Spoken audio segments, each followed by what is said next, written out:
It looks like we're live. Mm. Um, oh yeah, I met this YouTuber yesterday. Uh, oh, not yet, not yesterday. The day before yesterday, and she was pretty cool. And then I check her YouTube channel, and it's not her channel. It's her boyfriend's channel. And I'm Oh, like, "You're telling me to follow your channel?" And come to find out, it's not your channel. It's your boyfriend's channel. Uh, well, hey, if she appears on it, then why not, right? there's like videos every now and then he pranks her. Uh, but this is literally not her channel. Like she told me it was her channel. Hmm. Uh, she has no YouTube. Uh, Eh. she was just I was talking to my mom about it when I was at the store, and she's like, "Oh, you have a YouTube channel? Me too."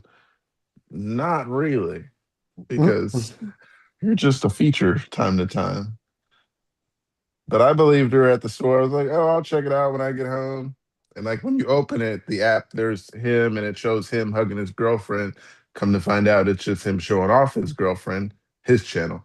Anyhow, um, Well, if on he asked her to go out and try to promote, drum up views for his channel on his behalf, then she did a good job. She gotcha.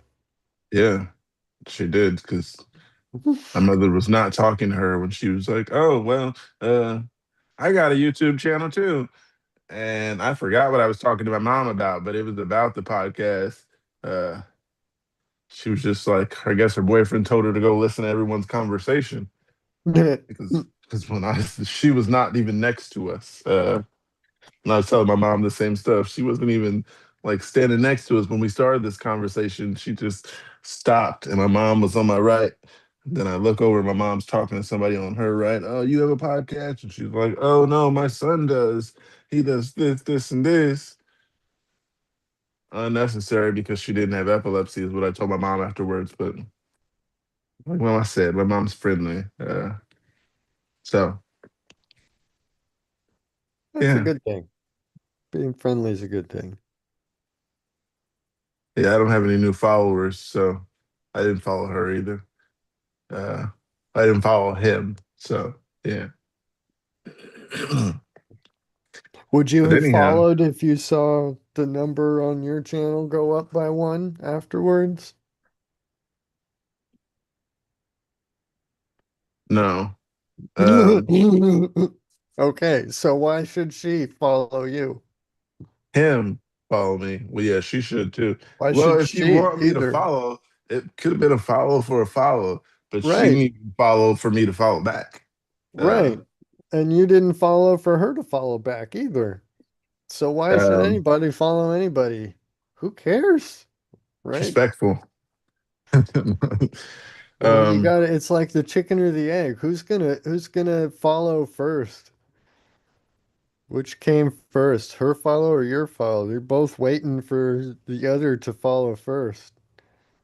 oh yeah. Nobody's gonna, everybody cares so much about their own numbers that nobody's gonna follow in a way that will result in their own numbers actually going up, right? Everybody's waiting for the other person to follow. If somebody just followed, then, but I don't know. Who knows what's going on through their heads? They may not be following their numbers, tracking their numbers that closely. I guess I shouldn't say following in that context because it might get a little confusing or um, funny. But yeah, I thought you were gonna tell us about Jehovah's Witnesses or something. Oh no. no, I'm sorry.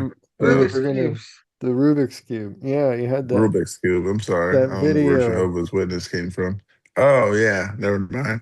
Go ahead. Yeah, the I'm sorry. video. There was that you had. What was that article? How fast did that kid solve the Rubik's cube?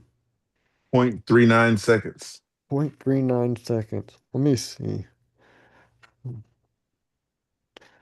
Yeah, because when you we were talking about this before we started live streaming. It had come up. Um, and Buki, you had mentioned that this kid solved it that quickly, right? So, oh, I already forgot the number, man. What was the number?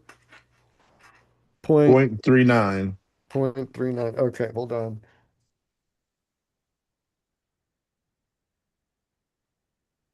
Okay. Now I have no excuse to forget it. Um, yeah. So I had assumed it was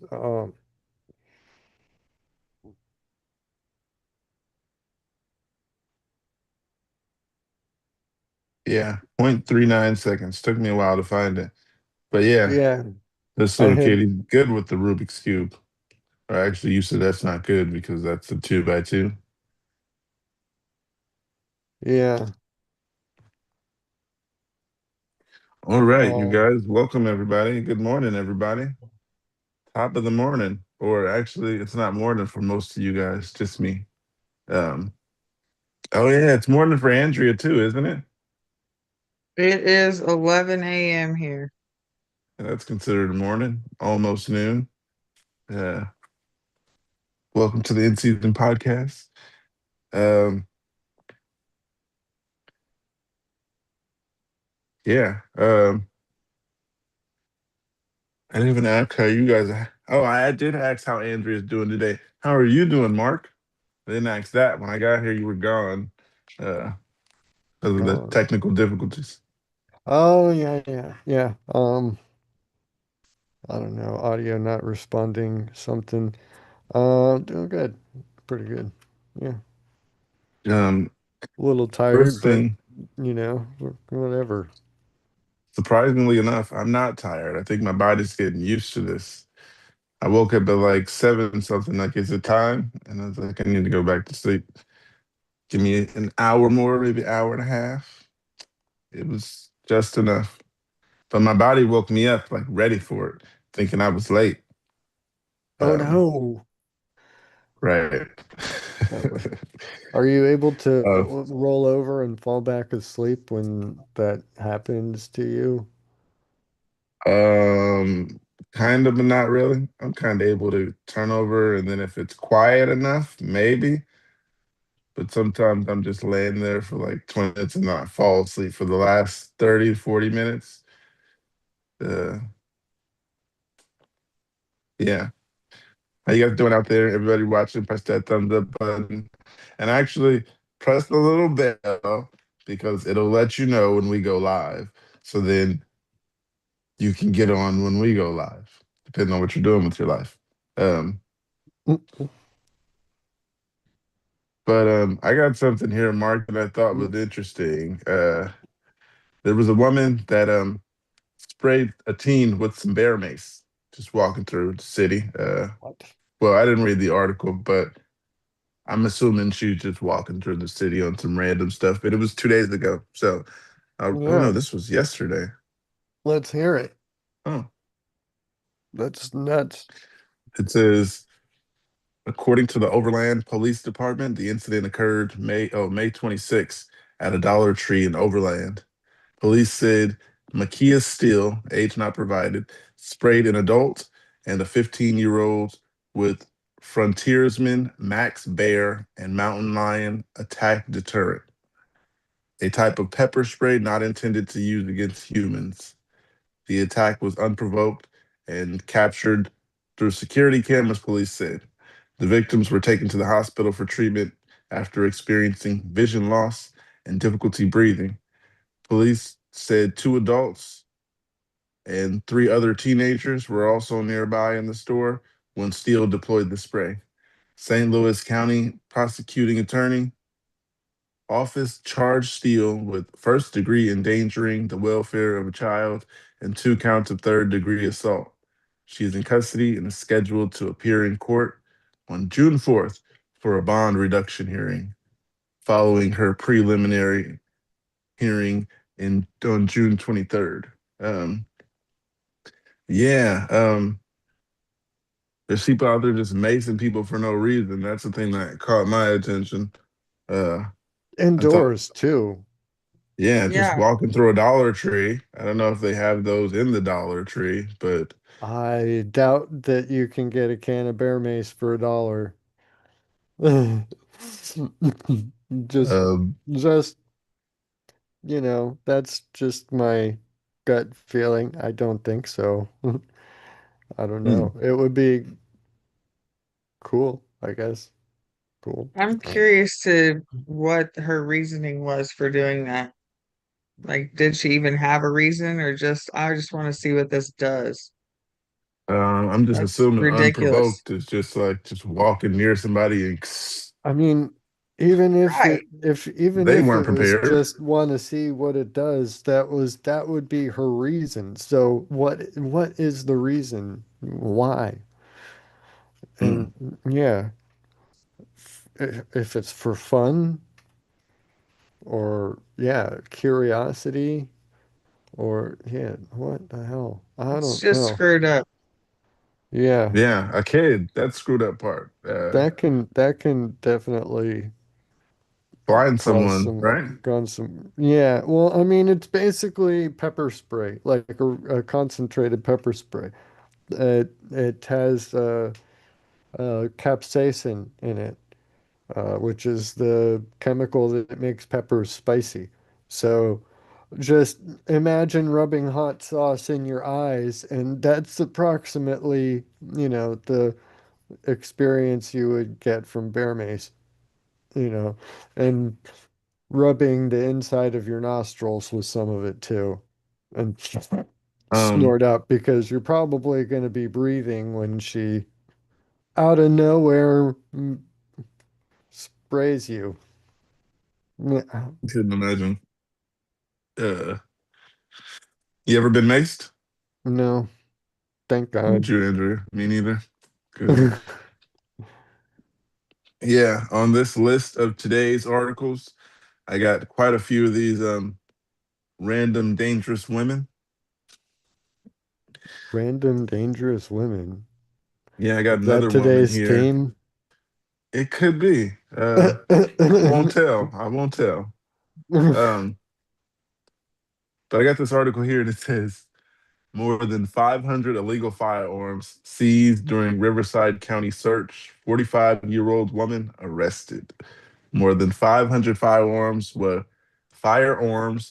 seized from a Riverside County home last week when deputies served a search warrant during an investigation. In a news release from the Riverside Sheriff County's office, deputies said that they began investigating the illegal sale of firearms in early April. The investigation, which was handled by the Riverside County Regional Gang Task Force and deputies from RSO's Perry Sheriff's Station, led a search warrant in a 26,000 block of Sultan's Road in Homeland. During the search, deputies seized over 500 weapons consisting of rifles, shotguns, and handguns. Mm. Deputies arrested one person, 45-year-old Homeland resident Maria Force. At the scene, she was booked for illegally selling firearms. Illegal illegally selling firearms with altered serial numbers, grand theft of firearms, and possession of concealed firearm. This investigation is ongoing and no additional information is available at this time. Anyone who knows more is asked to contact deputies. You guys obviously don't need this number because you're not there. But yeah, she sounds like cartel. She can sell that many guns. She sounds like quite a lady. Right. She's Andrea, well you got prepared. are Yes. you that prepared, Andrea? Not that prepared, no. No, I'm not that prepared. Wow. That's crazy. I'm not selling any firearms either. So Yeah, Gotcha. that's Understood. I got your number if I need something. I'm just kidding. ooh. Um, yeah, man, the women these days, you guys are in the paper for big stuff. you just Uh, come in here to talk shit. the men are out there doing those killings and going to jail for that stuff. The women are selling I them the was gonna say, guns. what Yeah, The What happened to the guy that beat the shit out of the woman that was the cop video you posted? Oh, I can't remember the video. I'm trying to remember. The cop arresting some lady and he just starts wailing, beating the crap out of her. Oh yeah, you guys seen that? Yeah, I was gonna talk about that one too. That was messed up. Used to That's do not women obviously used going to. wild. That's a cop. I'm not saying it's any different, but kind of Well, but is. The why cop was the just felt woman like in he had the right of handcuffs way. in the first place? What did she do to piss him off so much that he wanted to wail on her after she was restrained? I don't know. She She might thought he actually had be a dangerous woman too. Doesn't justify uh, being punched while, helpless, but they I assumed don't she had know. no. He assumed she had a warrant. Um, Oh, that's she had kind of mental shitty health then. issues, so she was wandering her neighborhood. Uh, Just wandering then. That's not uh, yeah, that just shouldn't be a wandering. crime. Well, depends on who Yeah. you are. So she Mm, was not being harmful in any way and just got beat up by some dude. Some cop, and he was sounds like like it. legit, Yeah. like Oh Under yeah, the it was under the brutal. assumption of being, yeah, somebody else. I uh, assume she wasn't the person that had the search warrant that he thought she did. she was Not not that, the person, yeah, and yeah, he and that's obviously not thought she that, was, and it was messed up. yeah, not that if she was the person with the search warrant that it would justify getting punched like that too. Also, just, yeah, I why? got you. What was, He's fired though, so there's okay. that because there was a video. Yeah, he Which was. is kind of concerning because what if there hadn't been the video? Yeah, it was someone's actually Doorbell cam. The doorbell door. cam. Yeah. So So it yeah, was luckily there was just that. by chance. It wasn't even witnessed. So yeah, if Right. somebody didn't happen to have a doorbell cam, which really wasn't the norm, even like what, 5 years ago, I don't remember seeing that. It was kind of a little interesting when somebody actually had a doorbell cam because it wasn't normal yet. At least my impression. I don't know. Maybe it was. But now it seems more unusual if you don't have cameras somewhere, Yeah, indoors, yeah, because Anytime outdoors, that's you the somewhere. thing. Everyone wants to see their porch these days, Yeah, I don't want to have to open the including door me. or potentially give any indication to the person outside that there's a person inside. I'd rather just much easier to just boop, open the app on the phone. look, and yeah, no, Yeah, not you gonna don't have to talk to get up. you. No thanks. And you're like, oh no, it's the Not Jehovah's interested today. in your political flyer. Thank you. You don't Move have to on. say no soliciting here. You just don't get up and don't answer the door. I can also look and see when my Amazon packages have been delivered. Yeah. I like looking at the thing and being able to tell my mom, oh, it's so and so. I don't have to get up because it's someone knocking. And she's like, who is that? Let's see. Oh, yeah, that's for you. Uh, Everybody out there watching, once again, press that thumbs up button. Uh, oh, everybody has. And thank you very much. So far, I got another article here, though, and it is not about a woman, uh, but it is about a man. So, Okay. it says man admits in TV interview to killing and burying his parents. Um, this man looks at least 50 plus, but that's just a look. I'll read it. Does It says is in there a Albany, New statute York. of limitations on patricide? Wait, No, repeat that I one more guess time. read. No, I was saying, is there a statute of limitations on patricide? But I guess read on and we'll find out. This is kind of interesting. You've got me intrigued. it says in Albany, New York, man admitted during a television interview to killing his parents and burying them in the backyard of their upstate New York 8 years ago, home 8 years ago, then was arrested as he left the studio. The stunning on camera confession from Lorenz Krauss, 53, came Thursday after the day after the police say they recovered two bodies from the home in Albany as part of an investigation that found Krauss family, Franz and Theresa Krauss, were still receiving Social Security payments despite not having been seen or heard from in years. Wow.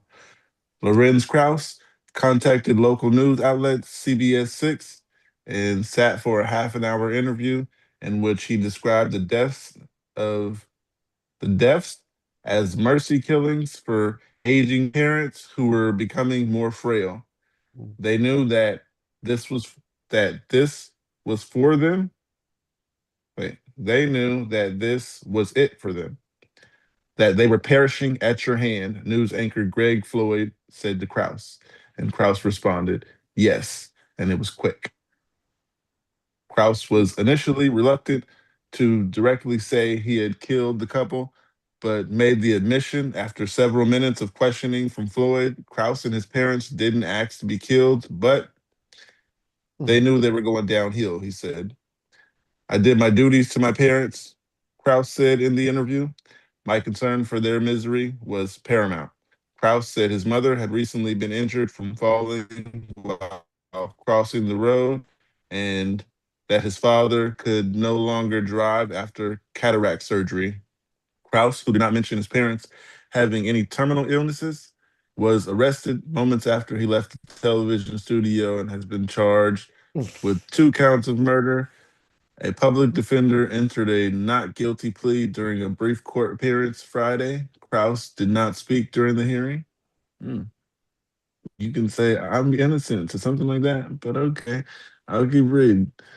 Says the interview came together quickly. Stone Grissom, the TV station's news director, told Times Union the interview came about when Krauss emailed the two-page statement to news outlets that included his phone number. Grissom called Krauss, who told him that he buried his parents in his yard. When I asked if he killed them, he said, I plead the fifth, Grissom said. Wow. Grissom said he promised to post Krauss' statement on the state's website if Krauss agreed to come in for an interview.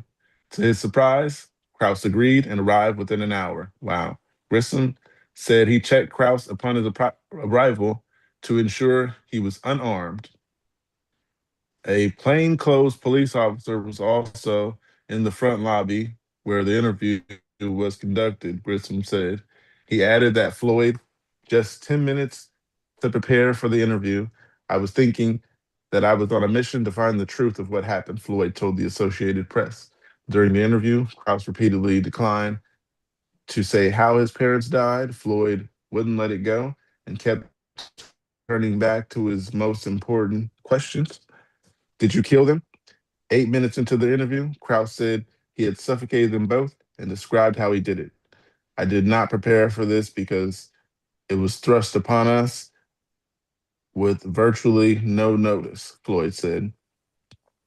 And I think that worked out in advantageous way because I didn't go in with a set of predetermined questions, he said. I just followed the script that he laid out. I followed what he was saying and reacted to it. The Like interview freeform was unlike jazz. that, right? The interview was unlike any that Floyd has ever conducted during his 45-year career. But he said he keeps thinking about the couple who were 92 and 83 years old, were described by their son as survivors of World War II in Germany. Maybe it's kept me a little grounded because going through that was tough thing to go through. And then you think, well, okay, did we at least do justice for these two people who lost their lives? He says, wow. I keep reading. Investigation began as a fraud inquiry. The discovery of the bodies in the yard on the street, on a street of close together small houses, was a culmination of financial crimes investigation, which police said they found Krause had been collecting his parents' benefits and using their funds for his own personal use. Floyd said the story came as a complete surprise. No one has reported the couple went missing. Neighbors thought they had moved back to Germany, Floyd said. The public never knew anything until Tuesday when array of police vehicles showed up on the street and started searching the house and digging the backyard. He said, wow. Albany County Assistant Public Defender Rebecca Soul, Rebecca Sokol, who represented Krause at Friday's hearing, said she would be looking into how the interview came about because if the media was essentially an agent of police in this matter, that could raise questions about whether Krause comments in the interview would be legally admissible in court. That is Yeah. all. Uh, so he might get free on a technicality. I doubt Technically, they weren't supposed to be I don't interviewing know. him if they were Yeah, cops, and they didn't. I doubt he would get off entirely. It would just be whether the TV interview could be included or not. Um, if it if they try to include it, he hadn't been read his Miranda rights yet. He wasn't technically being officially questioned by law enforcement agents at that point. So I don't think that I think that's what they were saying there. I don't think that they can use the television interview as part of the evidence against him. But Mm. even if they take that interview out of the whole thing, it started with Social Security fraud. He killed both of his parents and he kept accepting their Social Security payments. Um, and it sounds like he's trying to cover that with the mercy killing thing. If they didn't know it was coming, as he said, then that's not really a mercy killing. That's coming out of nowhere on their end, right? I I mean, don't, I don't there's have obviously going to any be a struggle when you sympathy for the strangle guy someone. at all. No, no sympathy. Um, yeah, Well, and the one they just said his dad couldn't drive anymore because of cataracts. yeah, that's not That's wild. legal That's not Yeah, blindness. even, It does not justify euthanasia. Even in yeah, pets, you to don't do that. right. his mom, he killed her because she fell in the street a while back. It sounds like he just got tired taking care of them, and that was the Too much reason. work, and he They're just old. wanted the money. They were too expensive and too much effort, and it'd just be easier without them. More convenient Yeah, That's what it that's sounds messed like up. for and sure. financially beneficial in the process. So, yeah, He's win-win. like, they could be gone, and I get paid still. Uh, he Yeah, was zero like, sympathy. F that dude. yeah, that is Oh, messed up. that Because they is are senior citizens as disgusting. well, and no one would have ever known if he never just went on the TV. That was the part that surprised me. He asked to go on TV, Yeah, like, "Hey, why? I'll be there in an What would hour." How did that get How to the would that TV station? Or did he go and tell them or something? he How did they sent a find out? letter? What? He sent I them a think it said there letter? He was an sent a email, letter a telling them, two-page email. or an email, 2-page email. Okay, not a letter, but Right. yeah. And he decided maybe the news should hear this, and told them like it was nothing. I mean, yeah, just because you're smart enough to commit social security fraud doesn't mean you're smart. That's true. Yeah. Bureaucracy is dumb. You don't need to be smart, you just need to be smarter than the like bureaucratic machine overall, the entire thing. Mm, Mm, yeah. So yeah, I don't think knocking off your parents yeah. good idea. And there's Anybody an out there if you're thinking that? infinite statute of limitations for murder in all 50 states everywhere. You can be prosecuted at any point, at any time. It doesn't matter how long ago it was. Yeah. If you didn't finish it, attempted murder, there's statutes of limitations for that. They vary by state, like 5 to 10 years or so. If he didn't finish, you know, and manslaughter can vary. Um, but this isn't Mm, manslaughter here. This is very, very intentionally planned and thought out, and he benefited from afterwards intentionally for a very long time. And oh, I was going to say, and intended to do so for a long time. But no, it doesn't sound like he intended to do so for much longer. Either that or he just didn't know. I don't know. it Maybe was he got tired of just it. Do happened. you think? Mm. Just like, God, this is getting, I don't know. If caring for his parents was too much effort, do you think caring for himself got to a point where it was like, this is bullshit? I just, Might as well just give me a, tell someone. give me a jail cell, let them feed me, and I'll just sit there for the rest of my life. Like, yeah, shout out to Maybe he Nature's wanted to be man. famous. Yeah, I don't know. Yeah, I, he made it. He went viral.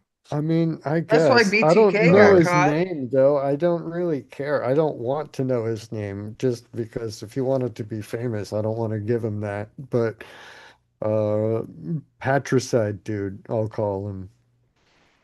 Um BTK got caught because he was wanting to be in the news again, so he started communicating with people. I thought it was his daughter had a pap smear done at a university and the genetic like the DNA database came back and That's how matched they something. finally confirmed his DNA because they had Okay. DNA from the old cases. But basically, he started sending letters to like the news station and stuff like that. And somehow or another, he, along the lines, he asked, if he could communicate like via a floppy disk. And they're like, would they know where the floppy disk came from? And Yeah, then what possible motivation would law enforcement have to be honest in answering that question? right. But they told Well, him, oh, yeah, that's okay. So he sent them a floppy disk in the mail, which they traced back to his church and had his name on it, like his first name, Dennis. And then they started searching from there and ended up getting the DNA via his daughter. mhm.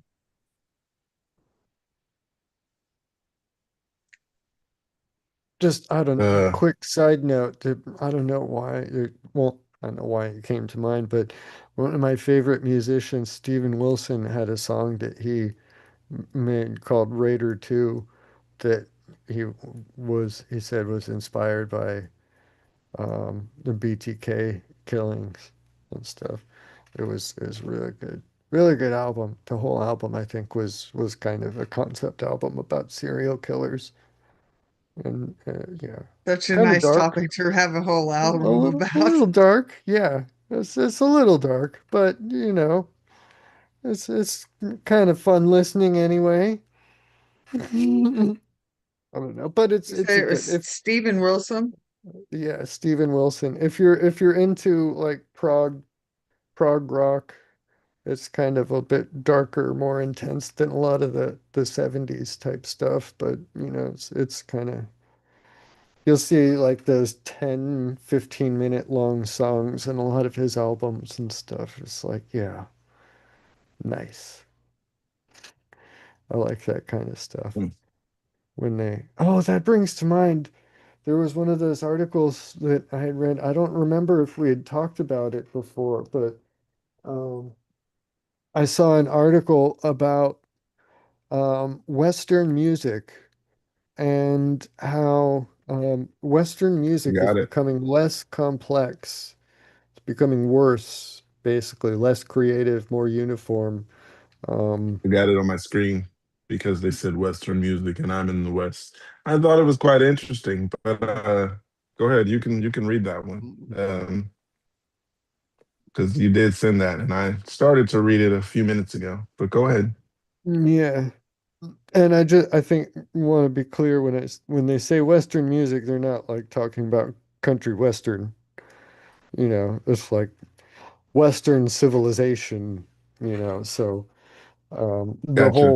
the whole kit and caboodle as uh Grandpa would probably have said.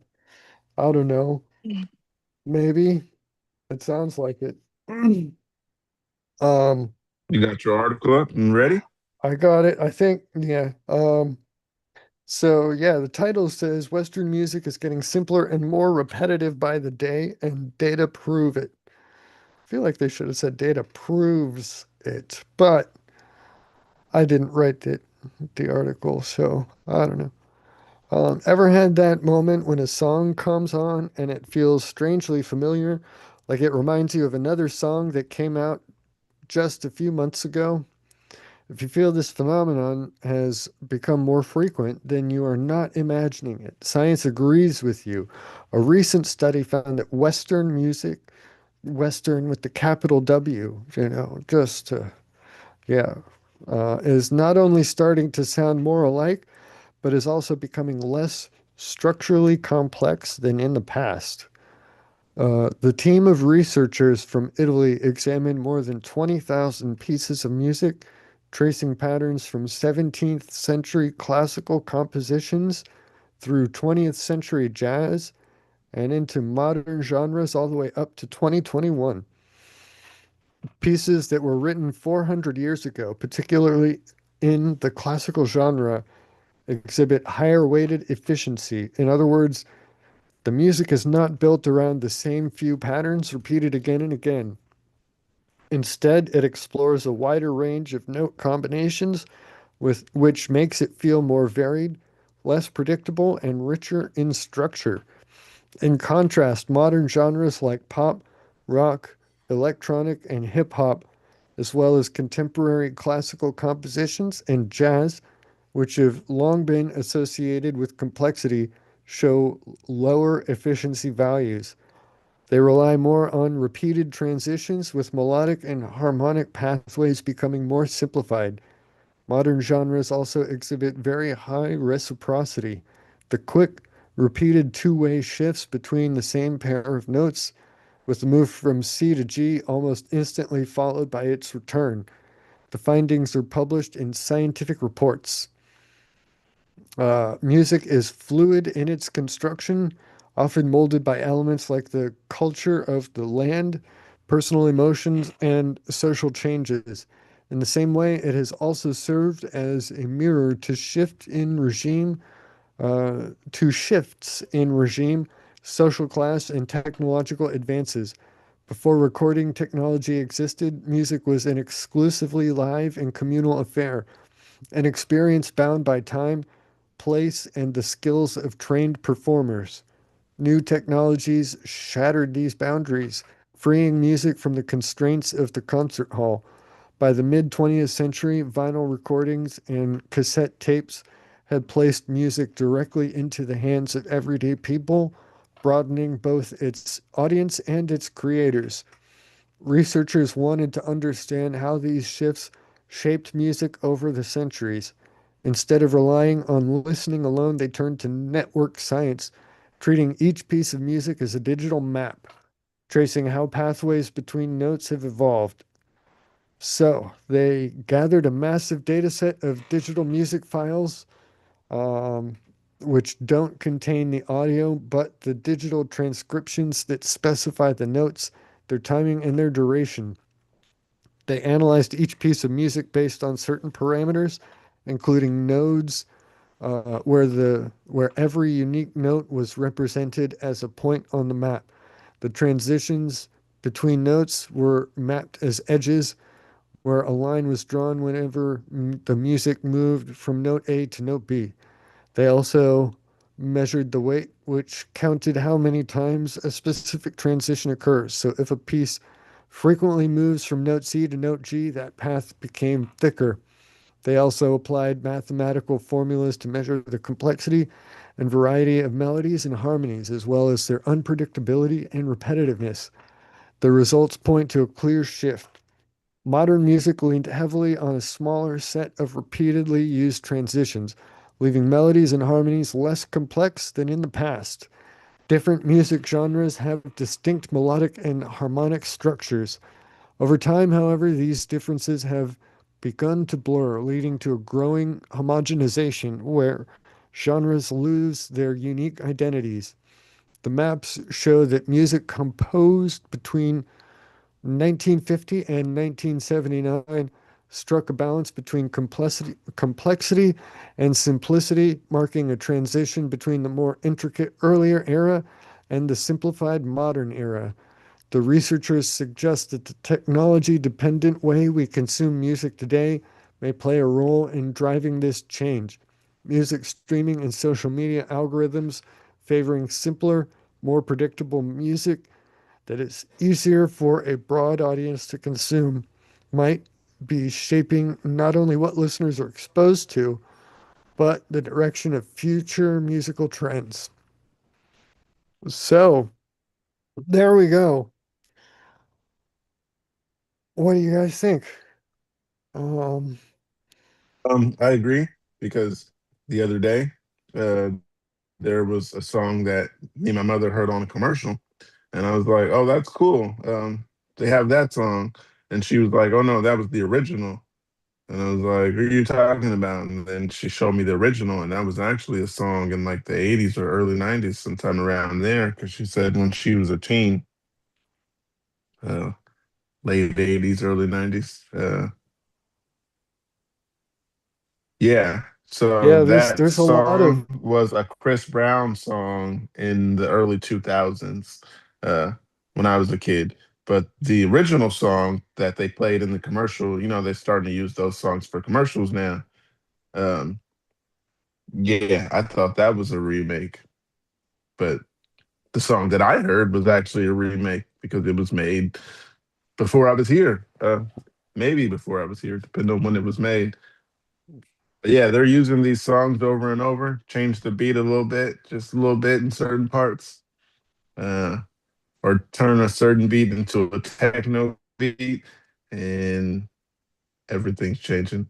But it's so similar that it's not really changing, and you can notice it in certain songs. And that's when that song went off, and I was like, okay, yeah, I know that song. My mom was like, no, it's this song.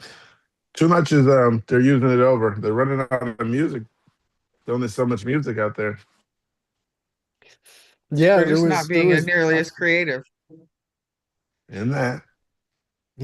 there was I forget what the song was specifically, but there was something in one of the cartoons that my niece and nephew were watching.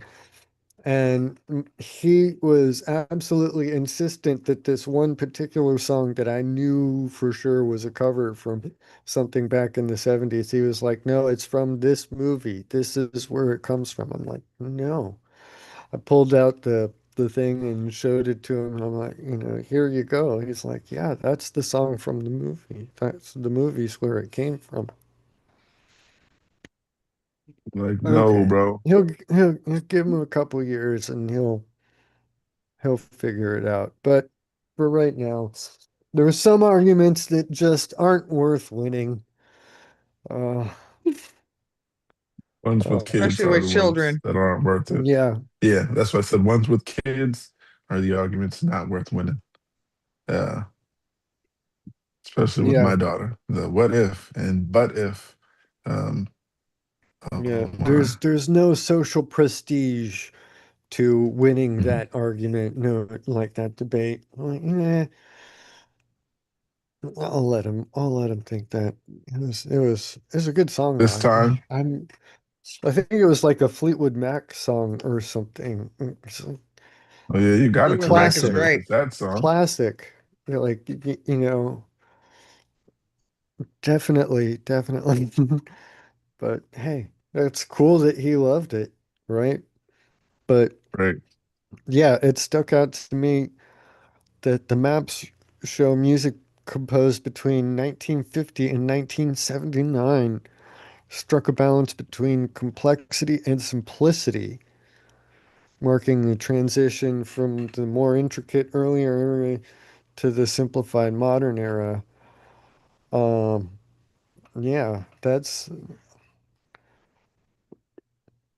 yeah. The musicians from the I whole can agree. yeah the oh man, why is it so difficult to figure out what I'm saying? But yeah, I agree with that. I don't know. I Um, agree to uh, the all the way. as recording technology advances, makes the it like opens up the possibilities for the truly skilled and talented, highly skilled and talented, but it also opens up the possibilities to the less talented being able to access and express. So what used to be a filter, like a natural filter that was the recording companies, right? If you weren't talented enough to catch, the attention of somebody who's willing to spend all the money to put you into a recording studio on the prospect that it will come back and that the investment will return, right?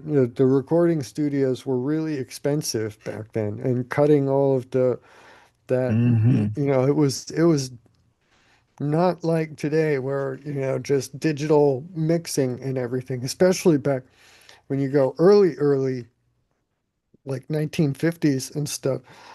They didn't have the multi-track recordings and everything where they can mix between different different samples and stuff. What they had to do um, was get the whole band or orchestra or whatever together, put them in a room, put the artist, right, or singer in the center of that room close to the microphone, and have a whole band play that live while the singer sings it live into that microphone. You got to get all of that captured in one channel, one go, in order to cut that into a disc.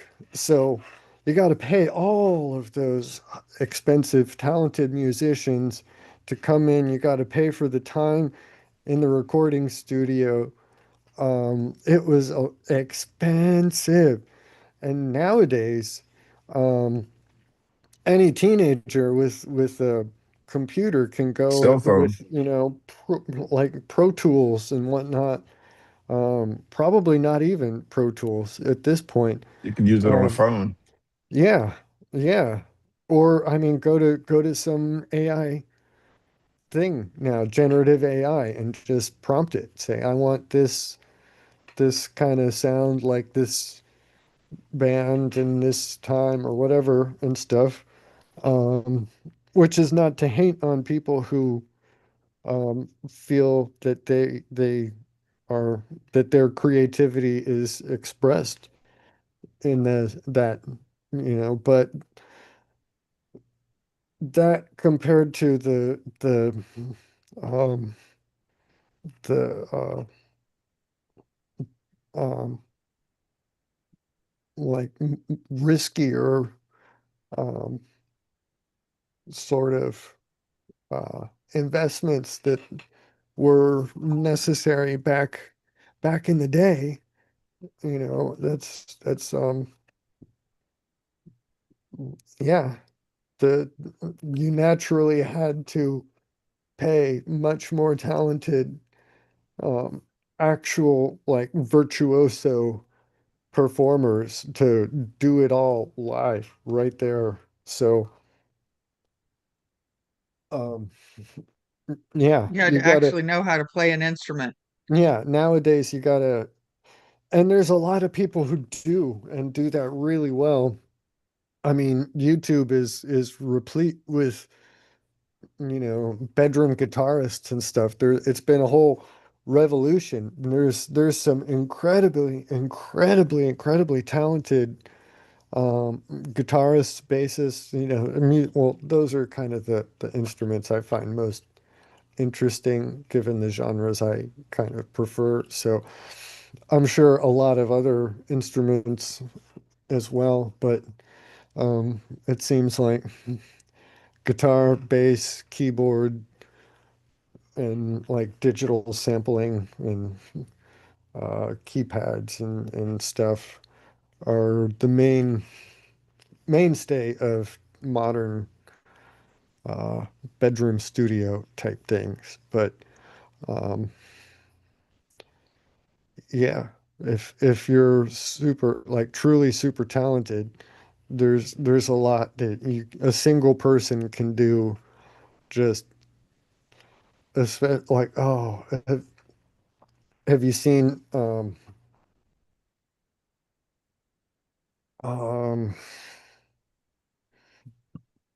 the like loop pedal? There we go. When they have a loop pedal and they like go and they stomp on a button and they play something and live and then they stomp on the button and it just goes and records that and plays that loop over and over and over again, and then they go and they play something else and boom, loop that over, and they can fill out an entire piece just by doing that. But that's exactly what this article is talking about here, too, right? They're looping, playing the same thing over and over and over and over and over again underneath. So, Yeah, yeah, yeah, just because there's the repetitiveness does not mean that there's not talent behind it. There we go. that's true. Yeah. Um, but I don't know. I don't know. I think that's interesting because it feels like my personal musical tastes are kind of in the veering in the exact opposite direction that goes.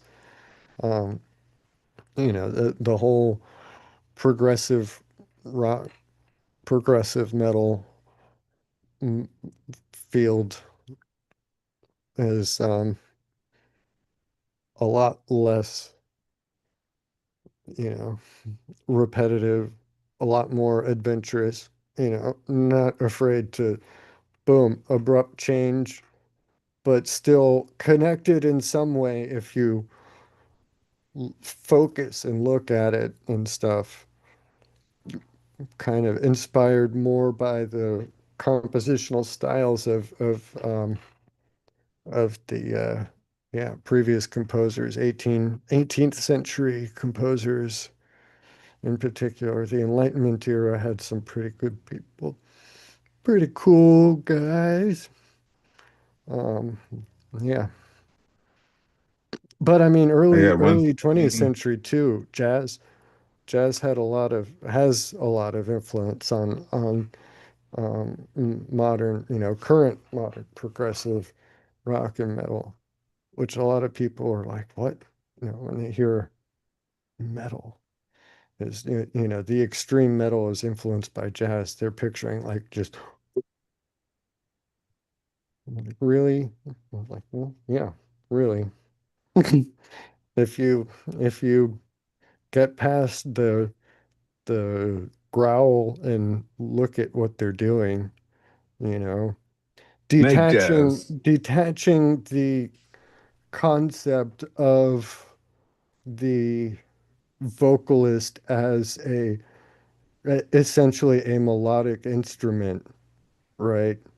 So instead of Yeah, carrying a melody, the vocals become more like a part of a rhythm section, right? You don't have yeah, the going up, going down. It's just on the beats, off the beats, and focus on that. The other instruments in the background are where you need to look for the melody. And that's not obvious to a lot of people who are not into the genre. They look at it and they hear is just, confronted by the growl and don't pay attention to, what in a lot of cases are some of the most talented musicians you can find in any genre behind it. I mean, incredible, incredible talent, and yeah. So I like death metal, which Florida Um, invented. Florida, yeah, death I metal didn't came know that. out of Miami, Florida, back in the early '80s was where the whole scene emerged. You're welcome, America. um, I forgot what I was gonna say after that one. Uh, go check out Snake Jazz. And everybody out there watching, press that thumbs up button, and then the little bell that's over there. You gotta press that too, because then it'll tell you when live. Sometimes we're late. We're never early. Yeah, but yeah, We you'll know might be when we go early live at if you some press that point. little You never bell. know. We're going to it dangle might that out happen. there in case we might, someday One be day, early. You want to have that notification bell clicked. yeah. You never know. Um, I had another article that you sent, Andrea, Oh shit, what is it? and I prepared myself for it. Mm. I know your opinions on some of these things, so let me clear my voice. I mean, I'm just wondering which one it is.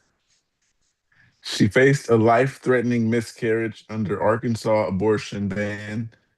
Even calls to governor's office didn't help. Okay. On the morning of September 16th, 2024, Emily Waldorf's preschooler found her curled in the bathroom floor.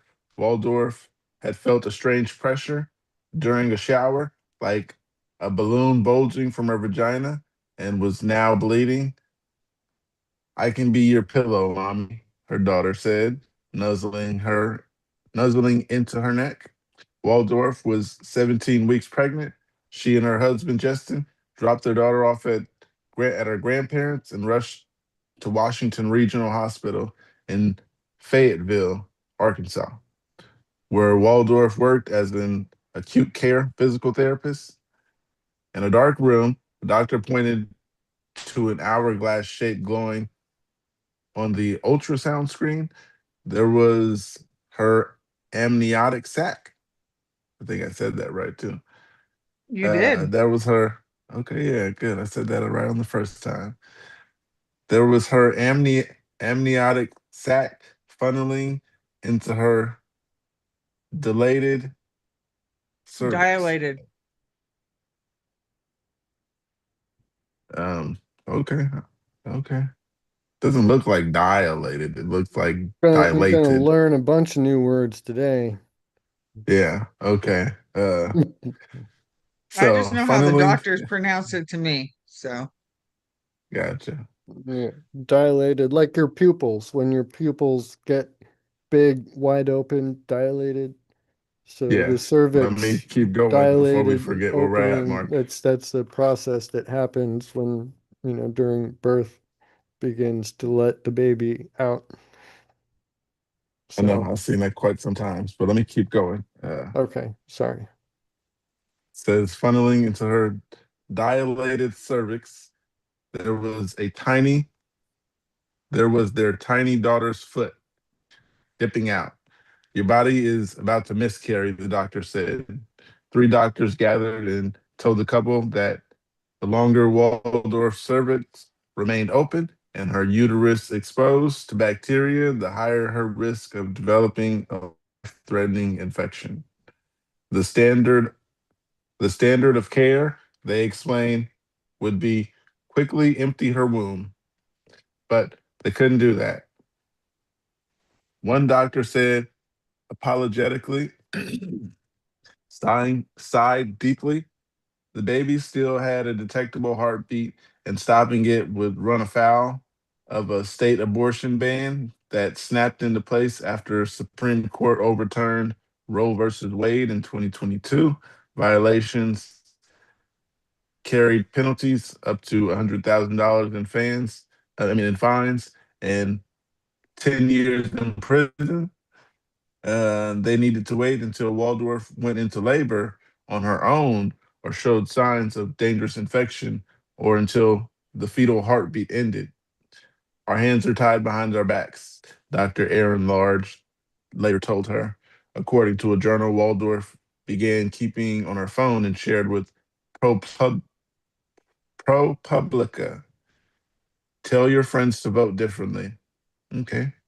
It's not very often that a propaganda piece comes straight out and spoon feeds you what they want you to do and think and vote differently. There you go. Yeah, this is uh yeah. This is a long article. Very long. Yeah, I got it. Yeah, I got it. I got it. Raised Baptist in Republican family, Waldorf struggled to understand what the doctors were saying as waves of grief hit her. How can an abortion ban aimed at women who wanted to end their pregnancies keep doctors from helping a woman who didn't? Waldorf's didn't oppose abortion, but she had never considered that the law could apply to her. Her father was a doctor. This was a hospital where she had worked for the past 6 years. The OBGYN team treated her, had delivered her daughter, and some of them lived blocks from her parents. Um, she was highly educated, 38-year-old woman with connections to the governor. As she lay in a hospital bed, worried about the infection could enter her uterus at any moment, she finally understood the ban now applied to anyone losing a baby. Trapped in a medical limbo, she she took a nurse friend's advice and began writing everything down. That journal, along with her medical records and interviews, offer a rare, harrowing account of how Arkansas's abortion ban, not best practices or medical training, guided by her doctor's choices. She was miscarrying as hospitals, physicians, lawmakers, and medical boards around the country were being confronted with the reality that the bans designed to be as strict and punitive as possible were causing preventable harm and even death. Yet, even as more of these cases stacked up, there were no coordination between states to protect women. Each state, each woman seemed to operate in a vacuum. In a vacuum. I don't know what that means. Yeah, Okay. well, it's kind of ironic though, because here her story is being blasted out to the entire world, and yet at the same time they're saying it's happening in a vacuum. Um, Yeah, Okay. let me keep going. Yeah. It says, and Waldorf would find she was in it alone. One of the doctors advised Waldorf to go home and told her what to expect. At any moment, she could start bleeding heavily and go into labor. It might not happen while she was going to the bathroom uh, or playing on the floor with her daughter. When the baby started to emerge, the doctor said Waldorf shouldn't pull too hard, shouldn't pull too hard, or she could rip the baby's head off. She would If need they're to cut gonna the abort umbilical the cord. baby anyway, why does it matter if she rips the head off? Um, Let me finish this. Hmm. It said when the baby started to emerge, the doctor said Waldorf shouldn't pull too hard or she could rip the baby's head off. She would need to cut the umbilical cord herself and return to the hospital using for care and a diaper. Uh, Her fetus wrapped in a towel and cord hanging between her legs. Waldorf didn't want her daughter or herself to have those memories inside their home. So she begged to stay, and the doctors agreed. No one could predict when the ordeal would be over. So it Waldorf sounds settled more like into a small the hospital doctor room. just described what might happen if she went home and then offered to let her stay in the hospital. She had to beg Yeah, I to think that's what to that stay in was. the Discharged. hospital. It doesn't sound like begging. Luckily, she worked there. Yeah, but Mm. yeah, Waldorf settled into a small hospital room, her husband glued to the vinyl couch beside her, both reeling. Oh my. I hope someone has that. That's as much as I got right now because the device just died. Oh, Yeah, I I'm got it sorry about open. the technical difficulties. Yeah. Luckily, the tab One doesn't close. doctor. Uh, Uh, Everybody out there watching, press the thumbs up button, please. Even though we're going through technical difficulties, give us about and the two doctors minutes. agree. No one could predict when Uh, the ordeal would be over. Waldorf settled into a small hospital room, her husband glued to the vinyl couch beside her, both reeling from the impending loss of what would have been her second daughter. The pregnancy had been far enough along to start getting their 4-year-old daughter excited about decorating a nursery, family of 4 camping trips, and what it would mean to become a big sister. Now they had to engage in the morbid ritual waiting for that dream to die. Doctors and nurses with Doppler machines and ultrasounds kept showing up, forcing them to hear the heartbeat and see the movement of a tiny body. "Oh, look," Large said during one of the ultrasounds. "She's opening and closing her mouth." "My body failed a baby," Waldorf wrote in her journal. Waldorf's job treating critical patients in the ICU had taught her to compartmentalize, to stay cool under pressure. But as the days bled together, her resolve turned into panic when she discovered one outcome she had not considered. Scrolling through social media on her third night, a headline caught her eye. "Abortion bans have delayed emergency care in Georgia, experts say. This mother's death was preventable." On the day Waldorf was admitted to the hospital, ProPublica had published an investigation on the death of Amber Thurman, a 28-year-old medical assistant who died of infection after doctors delayed emptying her uterus. Thurman left behind a 6-year-old son. "Oh my God, it isn't just me," Waldorf thought, but she died. Almost exactly 3 years before Waldorf showed up at Washington Regional in urgent need of care, a 28-year-old woman named Jocelyn Barnica arrived at a Houston emergency room with the same condition. She, too, was 17 weeks pregnant. The fetus's head, the baby's head, was pressed up against her dilated cervix, and a miscarriage was, according to her medical record, inevitable. When her husband rushed from work to her side, she relayed what she said the medical team had told her. Inducing delivery or emptying her uterus would be, quote, "a crime." He later told ProPublica they had to wait until there was no heartbeat. Texas, like Arkansas, has a criminal abortion ban. Had Barnica landed in one of the hospitals across the world, from Nigeria to Mexico, that follow standards from the World Health Organization and countless medical associations, her treatment would have been much different. Doesn't mean they're correct. Consensus doesn't constitute justification. In those hospitals, when a patient's cervix opens too soon, signaling an inevitable miscarriage, or when their water breaks before the fetus can survive, known as a previable, preterm, premature rupture of membranes, shorthanded as PPROM. They're missing a P in that acronym. That bothered me when I read this the first time. It's standard for doctors to offer the empty to offer to empty the uterus. That's true even if there is still a heartbeat, given the high risk of infection. This is basic obstetrics. Mouth doesn't want to cooperate. I don't say these words a lot. Sorry. It's difficult for me to read and then mouth. So apologies. This is Thumbs up, basic everybody. this is basic Go obstetrics, ahead, said bro. Dr. Allison Golding, a maternal fetal medicine specialist in Texas.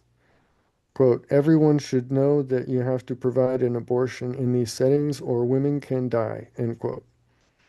For 40 hours, Barnica Mhm. waited in the hospital for the heartbeat to stop. With her cervix exposed to bacteria.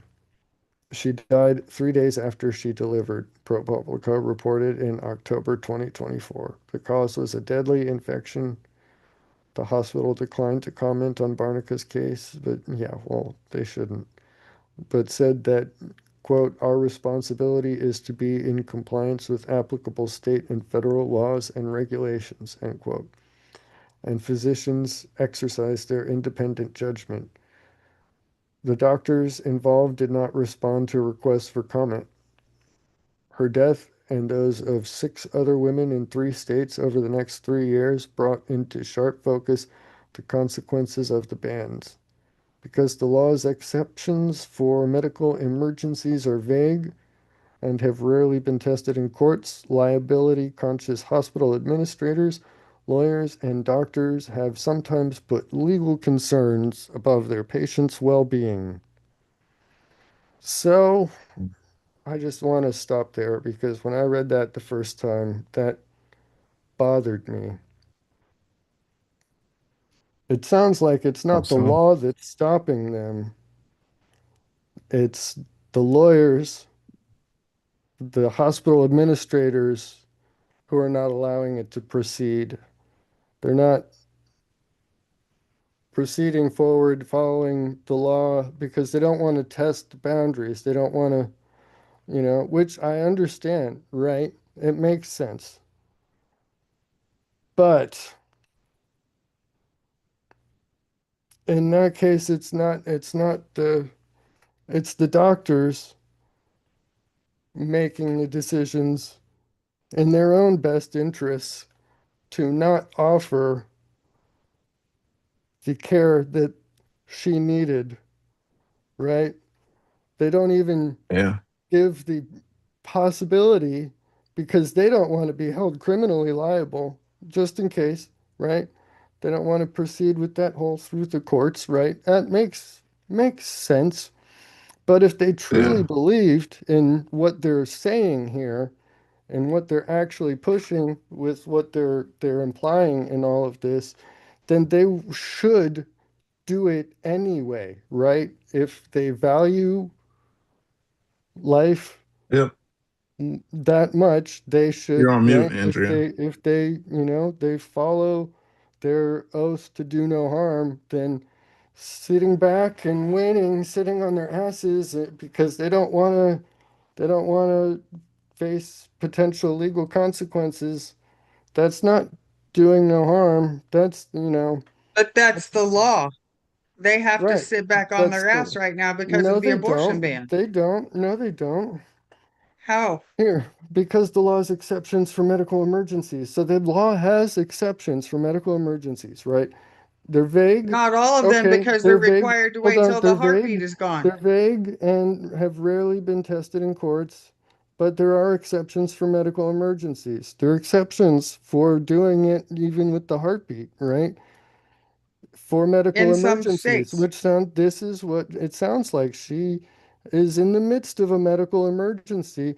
There are exceptions for the law in the So case you of medical agree that emergencies, but they don't want to proceed. They don't want to offer her the life-saving care that she actually needs because they don't want to, just in case, they don't want to, be the first to test that water, right? I mean, if there that's wasn't fine. that It law there, then they wouldn't makes have that sense, problem. but don't blame it on the law if it's they're acting within their own best interests. It's not the law keeping them from offering her the care she needs. It's they don't want to, you know, just in case, right? It's not, yeah. And they're blaming it on the Republicans bad, Republicans killing women.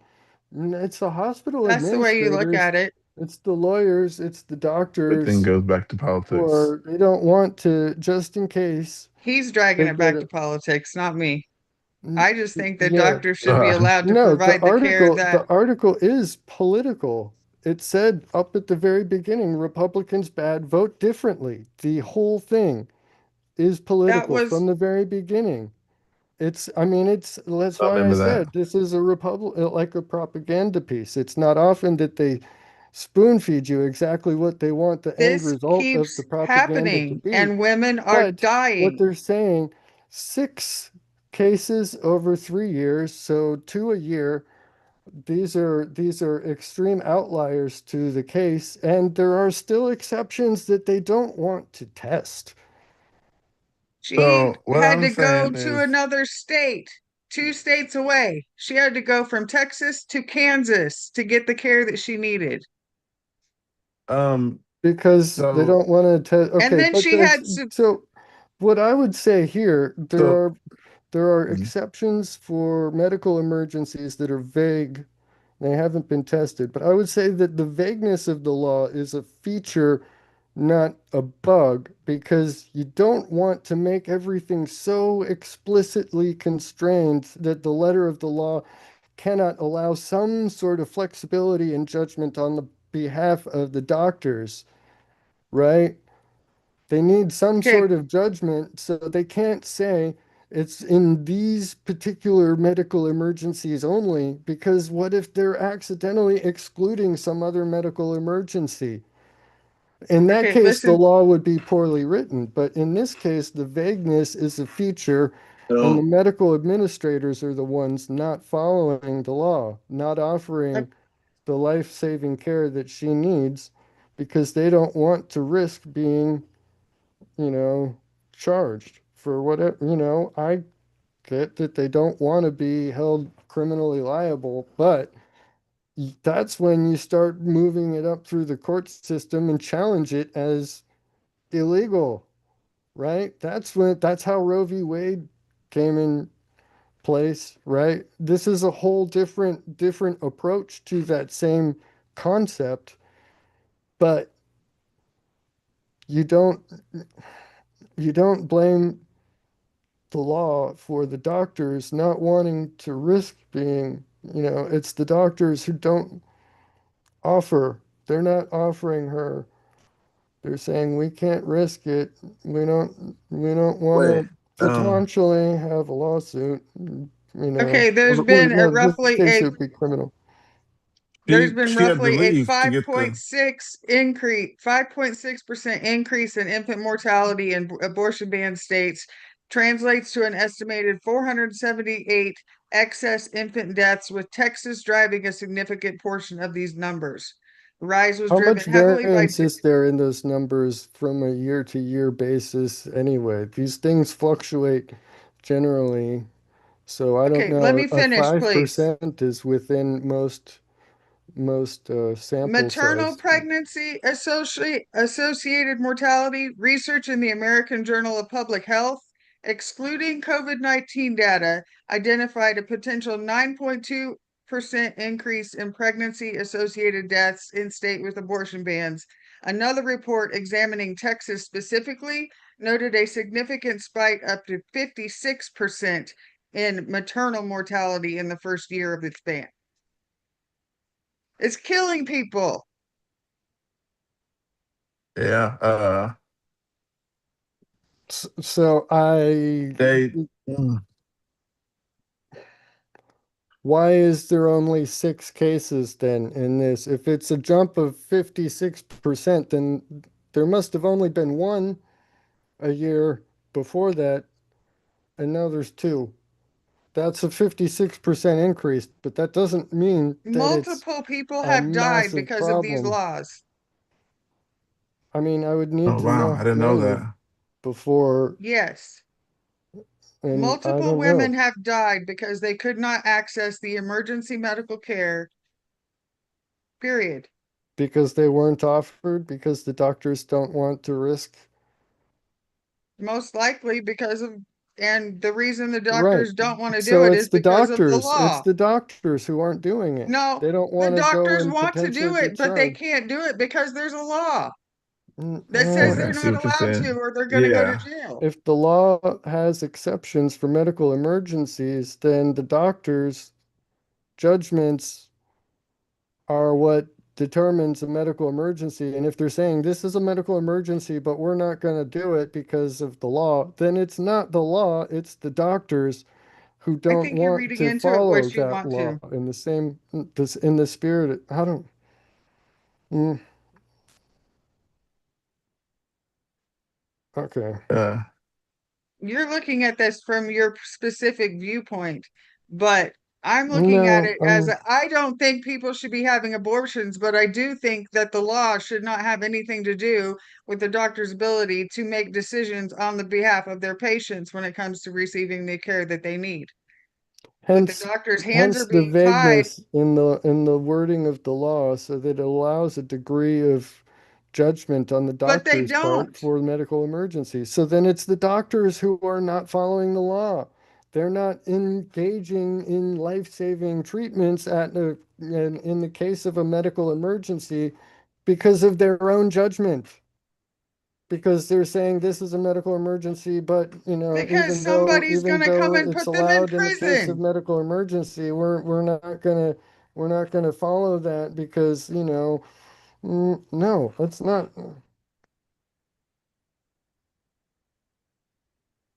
If the law is such a yeah, I'm problem, you just need to learning about this challenge the law, stuff. right? Uh, How else do you there's a lot change of it? people that want to challenge that law So how do because you it's do it? killing women.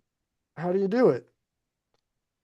You I go don't and you know. do you yeah you follow the law, you do it in a life-saving emergency, and if it gets challenged, you challenge it in the courts, and that's how laws get struck down like this. But they're not offering to do that. Because they feel like their hands are tied because of the way the laws are written. They feel like their hands are tied is different from their hands are actually tied.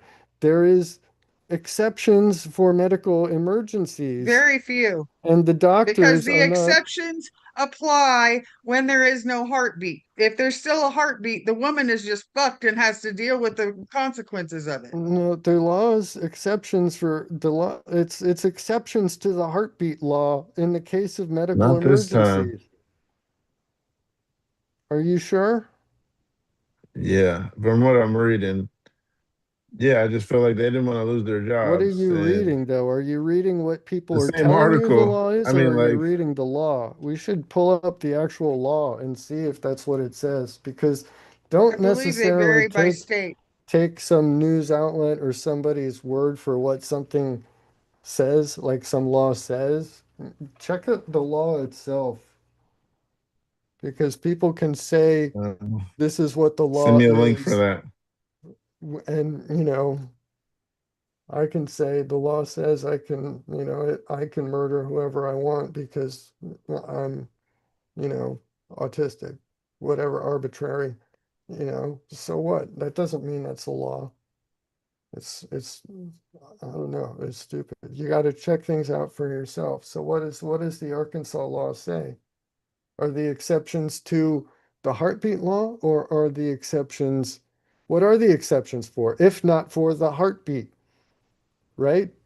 If the In law I don't know 13 about prevents, these states, things. if the abortion law is prevents, banned with almost no exceptions, such as to prevent the death of the pregnant right, person right, in that's Alabama, the Arkansas, Idaho, Indiana, Kentucky, Louisiana, Mississippi, North Dakota, Oklahoma, South Dakota, Tennessee, Texas, and West Virginia.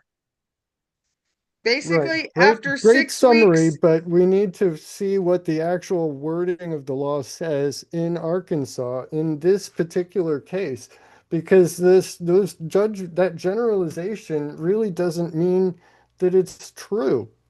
That's what I'm saying right here. That's a great, you don't take their word for it necessarily, though, especially that broad summary. That isn't applicable necessarily in this particular case. That's just, the same thing that CNN has said. Great, yeah, like here. That was a CNN article Right. as well. Uh, yeah, I didn't know about this stuff. I don't know anything about abortion. I'm all for women's rights. Whatever you want to do with your body is your business, I say. But all that stuff, I didn't know that's a part of the world I was not part of. I was not aware at all that there was problems like this. yes, I neither heard did that Roe I. versus Wade thing. I have no idea what it is, but uh, yeah, that was an interesting article. Makes me want to dig deeper. Okay, so the text of the No. Arkansas laws just says a person shall not purposely perform or attempt to perform an abortion except to save the life of a pregnant woman in a medical emergency. Period. But they were That's not the saying entirety. her That's the life was not in entirety of danger, the but they were text. leaving her up for sepsis, which She could was endanger her life. in the midst of a medical emergency. It was imminently going to cause these problems, and it was not going to reverse itself, and it was not going to result in a viable baby. Yeah, the baby can't survive at 17 weeks. They got to be at least Right. 24. Well, And then it's a very slim chance of so survival. it's Many weeks morbid, does it take for a baby to terrible be born? calculus to do, but it's a numbers game. Ultimately, the mother will survive without the baby, or neither will survive with a slim chance that the mother might get through it without big problems. So this is a clear exception. There's no reason that this should not be the medical emergency exception. The exception says nothing at all about the heartbeat rule at all. The actual text of the Mm-mm. law right there. So, no, I don't accept the statement, the premise, the claim that CNN is making there, or the doctors. I don't accept what the doctors are saying, vote differently. Their hands are not tied. They just don't want to put themselves at potential risk by being the first. It's the doctors, Oh it's the wow. medical staff, it's the administration, it's the lawyers that are stopping her from getting the care that she needs in her home state. It is not the law of her home state that is stopping them. That's Um, your So, opinion. yeah, I reject CNN's claim. I reject their premise. Okay, well, do you think that would it be okay for you to be in the hospital with the chance of severe infection or bleeding to death? Because there's a bunch of questions around a law. I mean, that's not really a clear, I don't understand what you're trying to do there. That's not I a mean, clear I don't think hypothetical. that, I I don't get the think, situation. I understand the reality of the situation. That's why I agree that this is a medical emergency. This is a clear exception to the law, and therefore it is not the law that is stopping the doctors. It is the medical system. It is the administration, it is the lawyers, and it is the doctors themselves who are not moving forward. In the case of if this is a clear medical emergency, then they should do it. They should save her life. but the question is it a medical emergency? Because Um, all these places have different laws and they're not clear on what is defined as a medical emergency. Therefore, which, the doctors like, are afraid of going to prison. I mean, that's I'm like I not, said earlier, the vagueness is a feature. They don't want to be overly restrictive and therefore keep people out of this by tying the hands of doctors and saying it why is can't only women these just have control over their own bodies? because the baby's body is not their body. Whatever. Mm.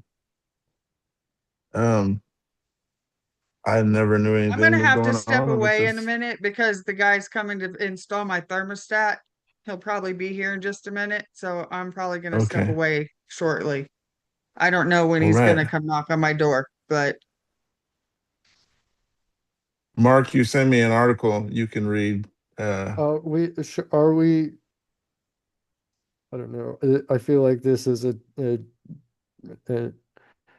poor emotional state to move on. We didn't finish reading the article, and I think it's I've got to Oh, extremely long. continue. Huh? It's a very, very long article. Are you okay yeah. with Uh, moving on here at this point? That's fine because you're not gonna change your opinion and I'm not gonna change mine. So yeah, I figured that. I had no part in that argument because I didn't read the argument ahead of time. I just knew you sent it to me and it was going to be interesting.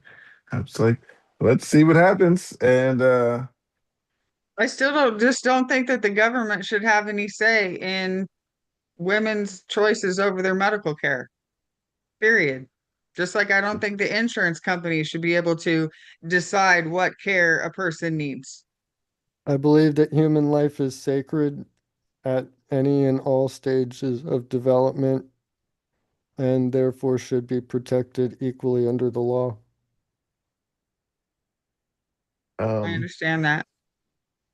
I respect your I opinion. I just just, mine I I mean, I have believe a both different parents do perspective. what you it's want with their a bodies. this necessity of intellectual purity and philosophical consistency.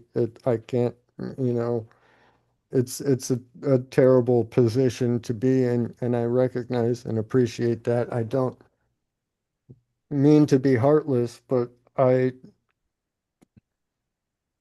I feel I don't know. I've said I've said what I believe. Everybody knows pretty much my position at this point, so I shouldn't continue. It's all I've good. said enough. So, um, yeah, I hope it's not too Um, offensive. you got Everyone that has the article right I to their sent own you, opinion. correct? I don't know. I got a lot of articles. I've sent a Worry I lot. wish you about would the You've have read. I sent a wish I lot. would have read that at a time. Which one should we? No, I just Oh, sent it. okay. Yeah, we could do some Florida news. Florida news. Yeah, There's Yeah, rocket news too. I don't Um, know anything about the Everglades, but you wanted to talk about that. So Sure. Yeah, we can talk about the Everglades. I love my home state. Florida's what's cool. going on in the Everglades? I know you Yeah. love the Well, and this Everglades. I is need to start especially reading cool more because articles in this is, Texas. I mean, Florida. huh? I need more articles in Florida since you love talking about Florida. Go ahead. Just Um, know what I'm gonna go do next time is find Florida articles. Be ready. Well, we don't need to do, I mean, this doesn't need to be the Florida podcast. There's, there's other states too. Are There's other stuff happen, but this is you where the sure? important, Yeah. yeah, this is where the important stuff and the coolest stuff happens. But um, it's just the most easily accessible news that I'm exposed to. It just happens to be what's going on around here. So I don't know. I'm sure everybody's got their own cool things happening, but Go you ahead, know, Florida at the news. very least, I know Alabama's got some. They build the rockets that we launch up, so they're pretty cool too. Uh, Redneck Um, rocket scientists. So everybody, okay, Andrea will be back. Until then, yes, we got don't. some articles and some news from Mark. Yeah. Florida news. Everybody watching, please press that thumbs up button and continue to watch. Go ahead, So Mark. yeah, we got this article, goodnewsnetwork.org. I love that domain name. I think I might keep checking them out. That's a cool. We need more good news lately. I've been flooded with a lot of doom and gloom, and that's probably YouTube's fault. But here we go. It Everglades gets the good Restoration conversation. Project. What was that? I said the news that we talk about gets the good conversations. So, all right, go ahead. Good conversations aren't necessarily always on about good news though. So, there is Mm, a bit of, yeah. Anyway, go on. Everglades Restoration Project ongoing for 20 plus years sees huge rewilding success is the title of this article, and I love that. A huge area of the Everglades that was drained in an attempt to convert it into suburbia has been restored to a somewhat native ecosystem after 2 decades of reverse landscape engineering, um, which I'll just want to point out at the top of this article is a picture of a mama panther, Florida panther, with three little cubs that was caught on a trail cam. So yeah, Florida Panthers are endangered. So seeing them returning to the area down there is pretty great news. Love I love cats too. Florida cats, rockets, yeah.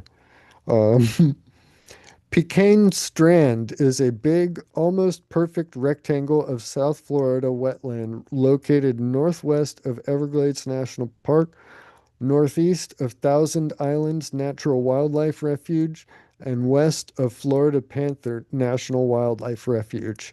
It was part of an enormous land package bought by the real estate company Gulf American in the 1950s in the attempt to create America's largest suburban housing development called Golden Gate Estates.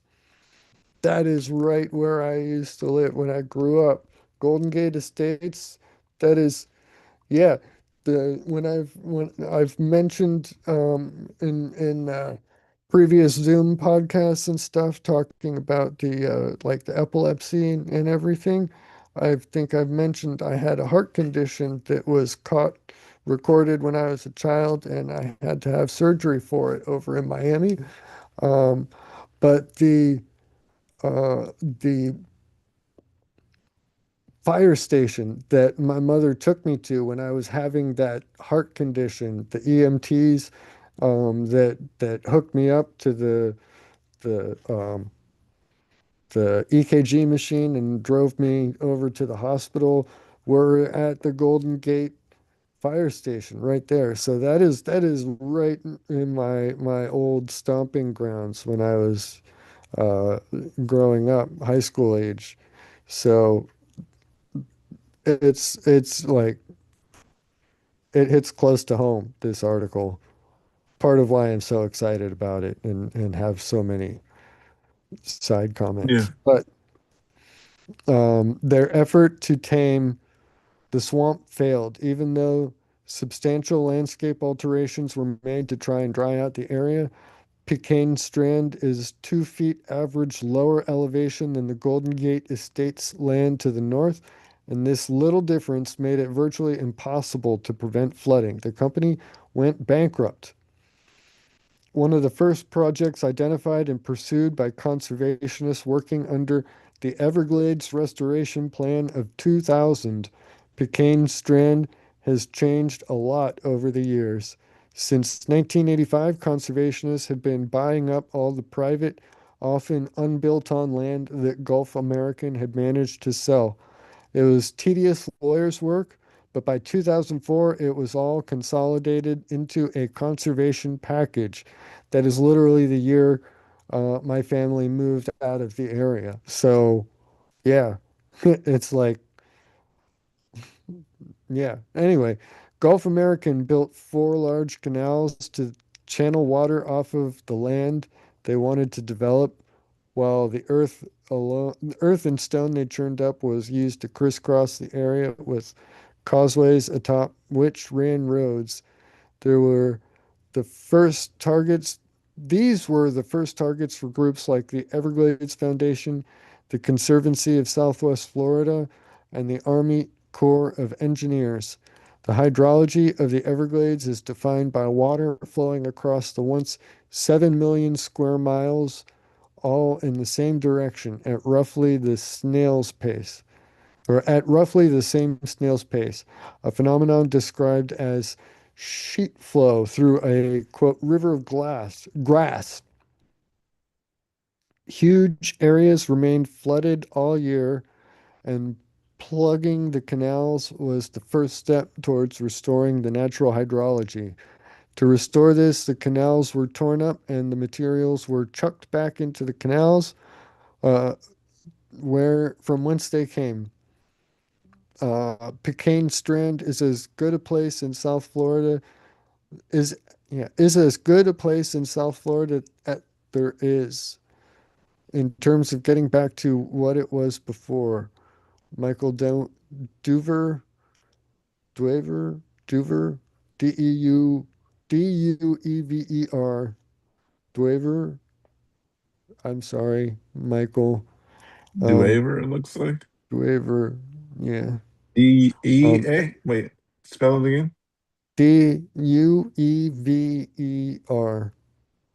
So yeah, I'm sorry, sir, but he's an Duaver ecologist looks like. who has been monitoring the Pecan project. Um, we're feeling that we're in the range of 90 plus or minus percent of restoration. That's good. There had to be some compromises as people still live in Pecan Strand. Part of that 10% Dover refers to being missing includes 3 pumping stations that pull rainwater out of the closed canals on the northern boundary of the Pecan project and dump it into large basins that will leak out in many directions. The water level at times is higher than natural, however, and at other times drier. Vegetation is coming back in a big way, not always ideally, but upland plants cannot now spread further south because of the continual water bodies. More native species that have missed the continual wetness are also returning, like a native wild sunflower. That's cool. The restored pecan is expected to help several endangered species, including the red cockaded woodpecker and the Florida panther, while studies have already shown that the increased insect abundance is benefiting the bonneted bat, the largest of its kind in Florida with a greater than foot-long wingspan. I kind of view Pecan Strand as a microcosm of the entire Everglades plan. Stephen Davis, the science officer at the Everglades Foundation, told Richard Mertens at Yale. Oh, at Yale, period. That's the end of the article. Okay. Yeah. Yeah.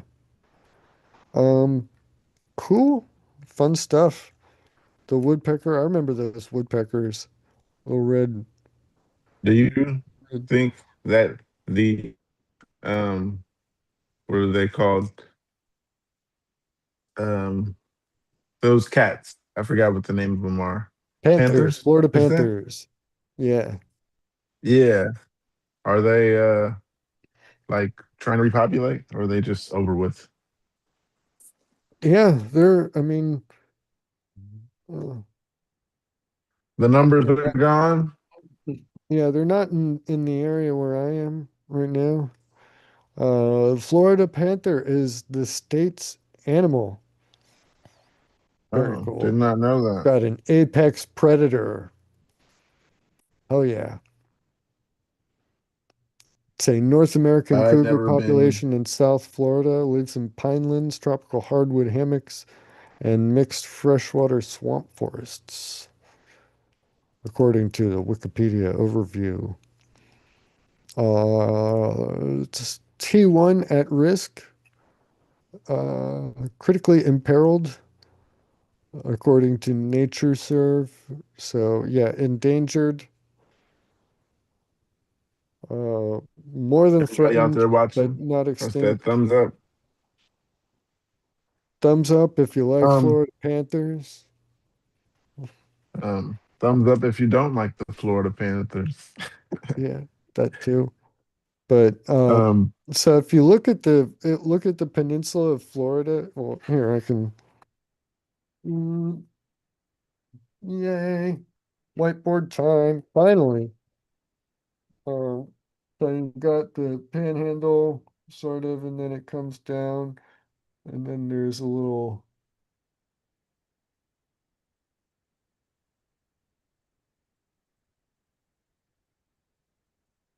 kind of roughly, right? Really bad Florida job. But Everglades are basically like right here, all of this. And so Naples, Florida is like right about there. Miami is like over here. So a lot of the water is coming from up higher in the state and drains down to the south. So all of this area basically has water draining. That's what they were calling, talking about the sheet flow. So there's grasses and um, sawgrass specifically. It's got these little serrations on the side, so it's nasty to try to walk through, but it grows in this kind of swampy um, swampy area that never fully drains. But I mean, if you try to walk through it, you get shredded, cut up, all crazy. So you got to wear long. Um, but the natural range, well, yeah, the natural range of the Florida Panthers are kind of up around here. So there's a bit of overlap um, with the Everglades down around here. So the Pecan Strand is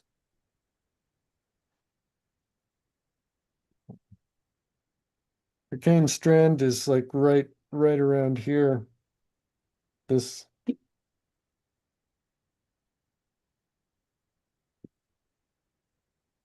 there generally. So so yeah, uh re-swamping that area that they tried to drain with those canals and um yeah, all of that allows the Panthers to come down and return. Um, gives them a whole bunch more area. Even though it looks small, that's a lot of room. I did a bad job with the Florida. But up here, that's Cape Canaveral. sort of generally. So that's where the rockets go up.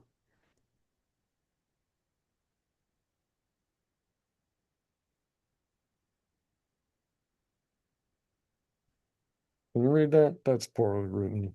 Miami down here. Uh, yeah.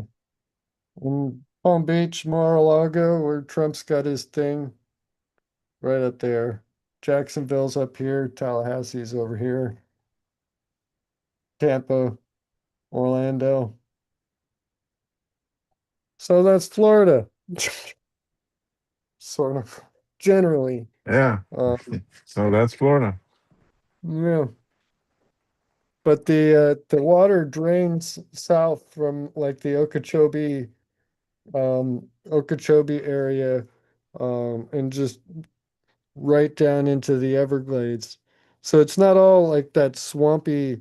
Um, Part of it is like the sawgrass, the river of grass, like they said. Part of it is um, higher ground a little bit. Some trees, like where there's been a hill and stuff, some trees start to grow. A lot of times that starts to collect more um, debris, and that can kind of accumulate larger um, forested areas. And there's a bunch of land that's naturally higher ground. Most of the sawgrass part is like right around here. So the higher ground stuff and a lot of the swampy stuff is over more to the west.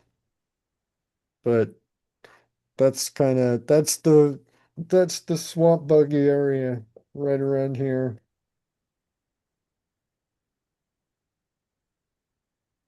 So it's interesting because there's a lot of, I mean, not a lot, but there's a handful of um, places where people had like out in the boonies, remote, uh, leave me alone. I don't want to live around any other human society type residences, houses built on stilts that in order to stay above floods and everything, because the Everglades wasn't always a national park.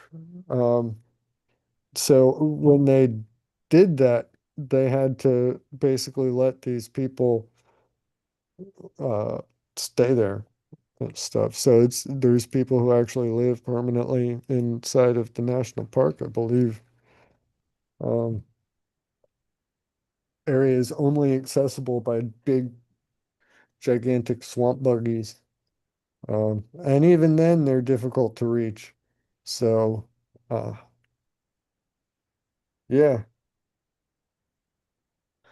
more than you really needed to know about Florida, but it's cool.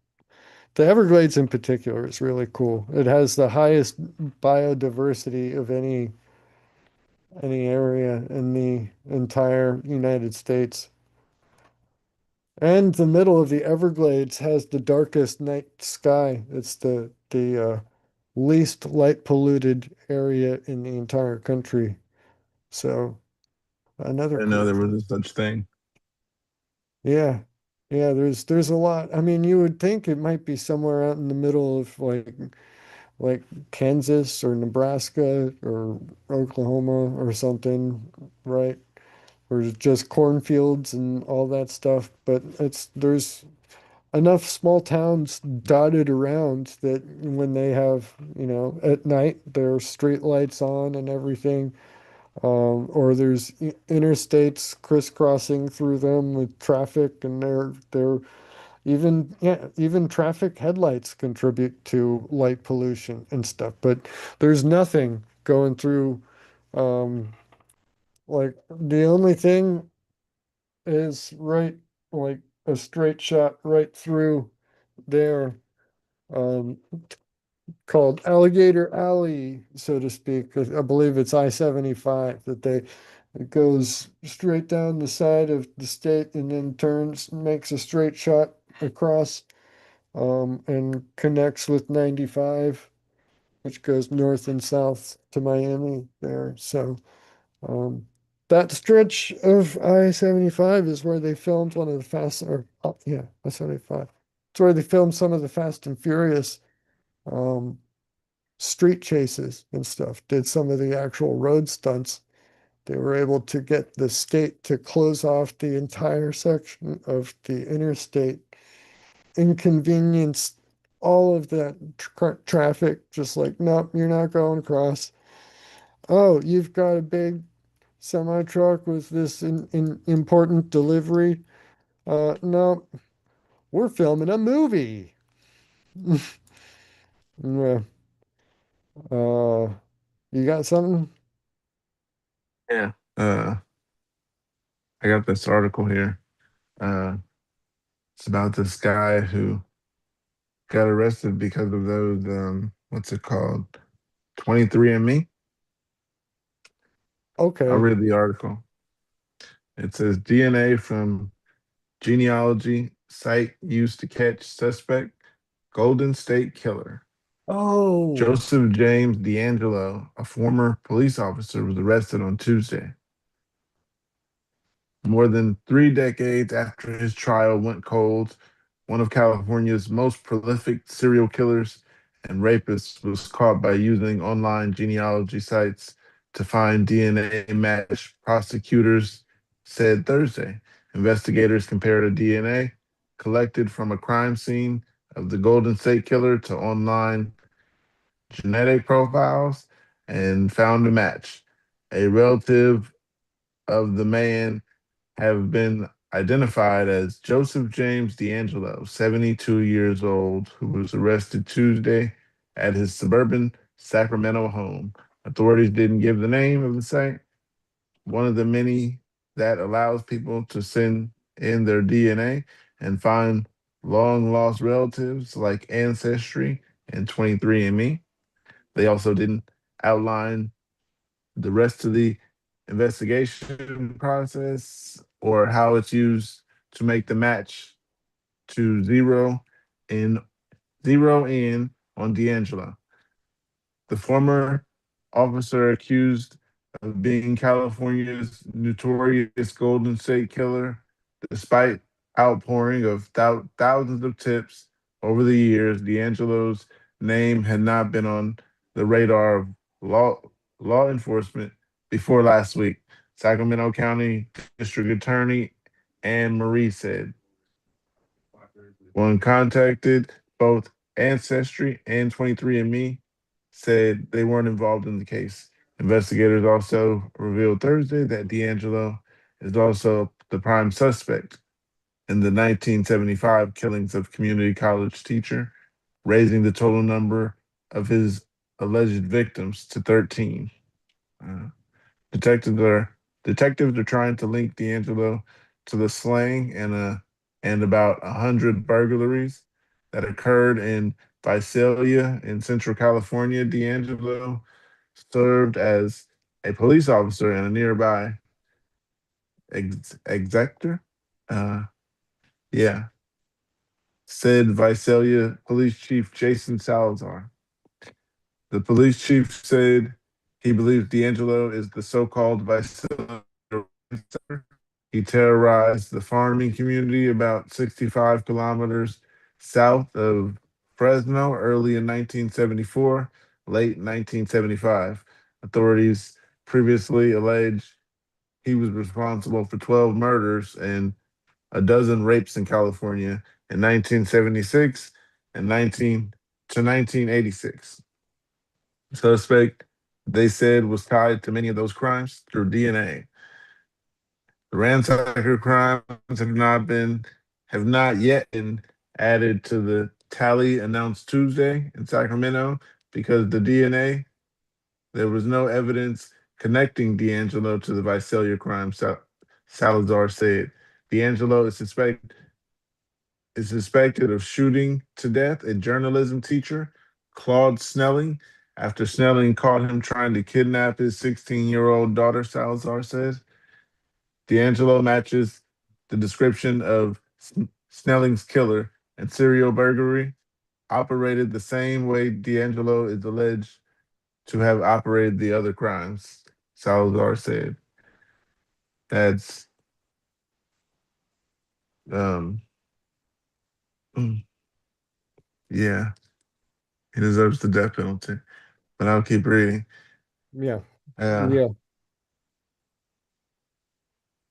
Yeah. anyhow, Uh, if any and of it's the rare that I say allegations that. against him are true, he deserves the death penalty, in my opinion. Yeah. Uh yeah, let me keep reading this. It says, very elusive. Suspect used sophisticated, in quote, pry tools to gain entrance to locked homes, just as D'Angelo is alleged to have used in other crimes, he said. The Visalia suspect was seen wearing a ski mask and eluded capture because of an apparent deep knowledge of police work. He was very elusive and always had a good escape route, Salazar said. Visalia police also have fingerprints and shoe tracks that will be investigated for matches to D'Angelo. Detectives will look to see if items taken during the Visalia burglaries are uncovered during the investigation of D'Angelo, Salazar said. Investigators searched D'Angelo's home on Thursday looking for class rings, earrings, dishes, and other items that were taken from the crime scenes. Authorities were seeking weapons, other items that could be linked to the suspect of the crimes. County Sheriff's Lieutenant Paul Bell said he declined to say what, if anything, investigators had found.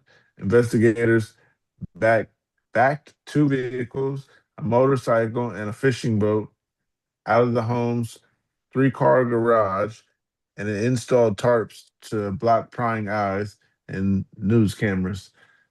Police military background, retired FBI police officer Clint Van Zant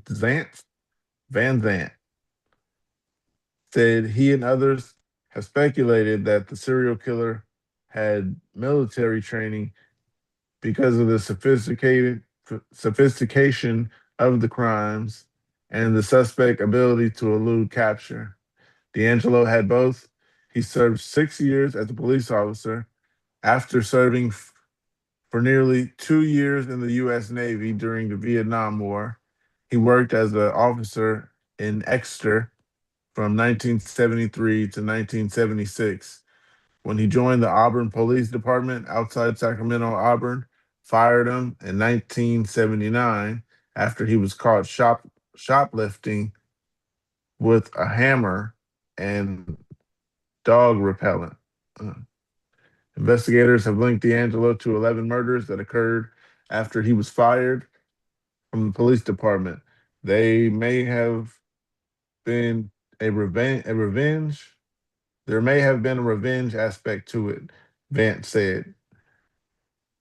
He was going to search, he was going to show police that he was smarter than any of them and that it was a mistake to fire him. Investigators said D'Angelo appeared to stop killing and raping after 1986, settle down to steady employment and a middle class life. Former, former profilers said most serial killers usually don't stop until they die or get arrested, but a few have voluntarily quit. Scientists developed a, a way to identify rapists and others through DNA fingerprinting in 1986, the same as the year D'Angelo was alleged murder. Mm. Experts noted that D'Angelo, who graduated from Sacramento State with a criminal defense criminal defense degree, most likely knew about the highly publicized DNA breakthrough. He knew police techniques, said Louis Schleiger, like Schleiger. Um, can't pronounce it. Anyway, a professor with with the New York-based John Jay College of Criminal Justice says he was smart. That's all there is. Um, yeah, that was a long read. That Uh, is pretty this guy knew the law. He knew how to avoid getting caught. Yeah, Um, that's unsettling. he went to the Navy, so Knew exactly when to stop. knew Yeah. And he was was smart. able to stop too. That's an extra level. Like most serial killers, at least the ones that I'm best familiar with, are like almost compelled to. Like they can't stop. They need to. They have to. They can sometimes have a big gap between, but there's always a return to it eventually at some point. But somebody to have the ability to switch it off permanently and stuff, that's like, that's not just a serial killer. That's a guy who Oh, specifically wanted to be he's a getting serial old. killer, was able to choose to be a serial killer and stopped. Like, He's oh. getting old. He couldn't help it. Yeah, he wasn't getting old in 1986 when he stopped. Well, okay, yeah, yeah, yeah. He And was prime of this his life article, or middle age. Middle age? What was it? 80. If he's 80 now, 1986, 30. he's So 72 yeah, it now. would have been 40. Yeah, he was in his 40s. Yeah, to give it up now because he's 72. So That's like yeah, right in you the can't be out there prime chasing people serial at 70. killer. Like if you take the average age of serial killers being active and caught and stuff, that's like right around He when they're was caught most. because of the 23 and Me. Uh, Yeah. yeah, man. Don't do that stuff, and you don't have to worry about being found. Yeah. Uh, I mean, wow. yeah, in the picture, he looks really old, so he looks like he was done with that stuff Yeah, the many decades mugshot. ago. Yeah, his mugshot, he doesn't look like he could be going out and overpowering anybody. Of course, Uh, still pull a trigger. have you I don't heard know. a word settling? Scuttling, Yes, Scuttling. yes. Yes, that is the intentional um, destruction of a naval vessel to scuttle the ship before the enemy can take hold. We can't let them have this, or like at the end of its service, the maybe that's more Yeah, I got an appropriate. Maybe article. yeah, but that like, They, I didn't know they did that. Um, yeah, like so I scuttle the seen ship some to stuff. create an artificial reef off the shore. I Yeah, think just blow it that's up more, and let boats sink instead of cleaning it up. And yeah, I guess. But yeah. I mean, as it's a lot of material there to deal with, and you can't recover, recycle all of it, and the equipment in there is usually old and out of date and not very useful or valuable afterwards. Strip it of what is worthwhile, the copper for sure, any copper wiring, but yeah, like just the regular steel hull, um, send it down and let the fishies have fun in it. Especially yeah, in areas that are suffering from, coral reef destruction over the most recent years. So, where's that at in Florida? huh? Is that in Florida? There's been some issues. I don't r- hear much about scuttling ships for artificial reefs around here. recall a couple times that they've said stuff, but it's not a big routine thing here. Um, there's plenty of natural reefs in a lot of the state, like the Keys. But Um, there's also a lot of shipwrecks too.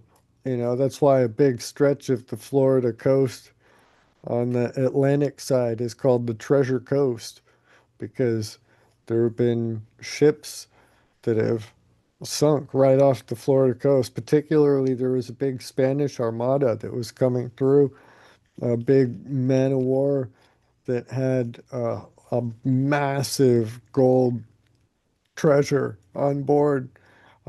It was bringing it up from South America over to Spain, or at least they were trying to. They're going to use the Gulf Stream to assist bring them up along the coast and then ride it across the Atlantic once they get up north.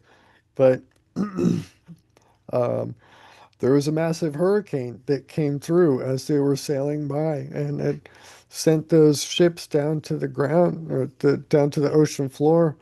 But um, the currents, you know, and the tides coming in and out, and hurricanes over the past several hundred years, bringing in, you know, the storm surge and everything, results in a lot of Spanish gold washing up on shore.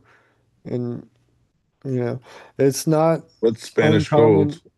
Yeah, it's not uncommon at all to see people walking around the beach with metal detectors, and they're not just looking for people's valuables that may have fallen, slipped off while they were enjoying the day at the beach. You know, they're looking for Spanish doubloons and pieces of eight and whatnot. There's actual treasure, actual coins down on the ocean floor that actually washes up. So yeah, next time you're in Florida on the Atlantic coast side there, keep an eye out in the if you step on something, um, check it out. If it's shiny, especially if it's shiny, I think anybody would stop and look if something's shiny like that. But yeah, I mean, I wonder when that hurricane went through. Um, um, I sent you an article that you sent me, of course. Rocket news. yeah, we got I some know rocket nothing news about these on there. rockets. The So, region, the Treasure Coast region was named, yeah, it's along Indian River, Martin, and St. Lucie counties in Florida at the Atlantic Ocean side, just a bit north of that big lake in the middle of the or in the middle of the peninsula there. So if you go take a center of that lake and draw a straight line over to the Atlantic, starting there and moving up north like a few counties, that coastline is the Treasure Coast.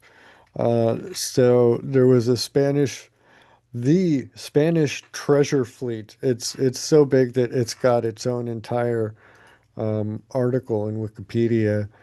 The ultimate arbiter of all truth and knowledge in the internet, right? If it's on Wikipedia, it's got to be true.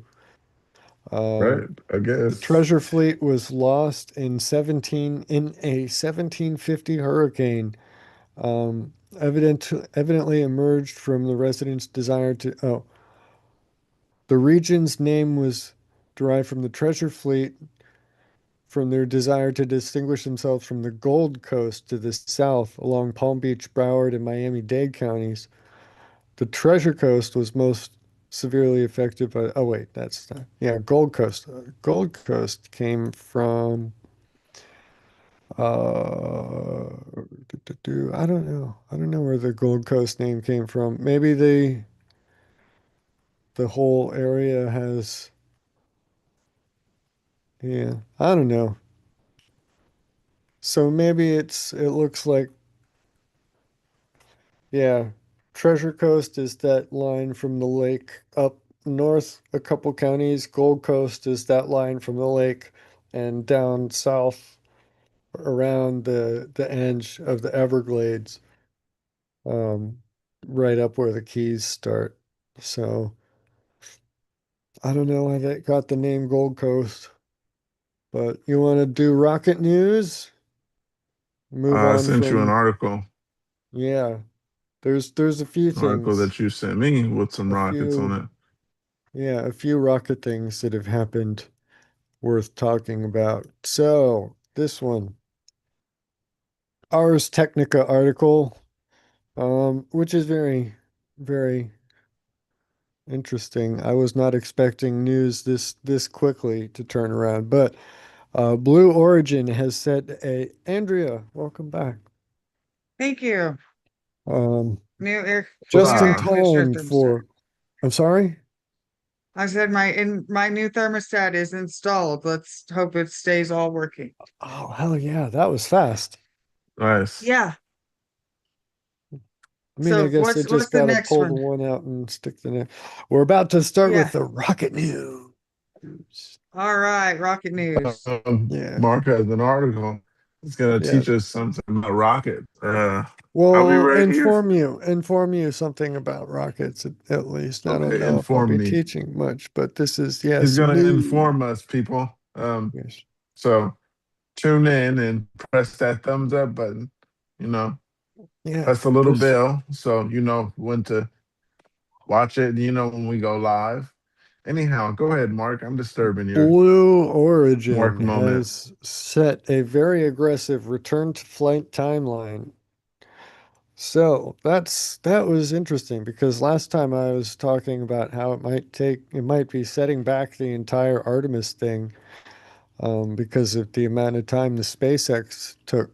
But Blue Origin saying the propellant farm, oxygen and liquid hydrogen, and liquid natural gas tanks are all in good shape. Chief executive of Blue Origin, whose New Glenn rocket exploded spectacularly less than a week ago. Yes, very spectacular. At the company's launch site in Florida, they vowed Monday night that they would launch again before the end of 2026. Writing on the social media site X, Blue Origin's Dave Limp said the complete a preliminary survey of LC-36A launch site. Now that we've had access to the pad and integration facility, we can share a bit of good news. The propellant farm, oxygen, liquid hydrogen, and LNG tanks are all in good shape. It's good luck because these are very long lead items.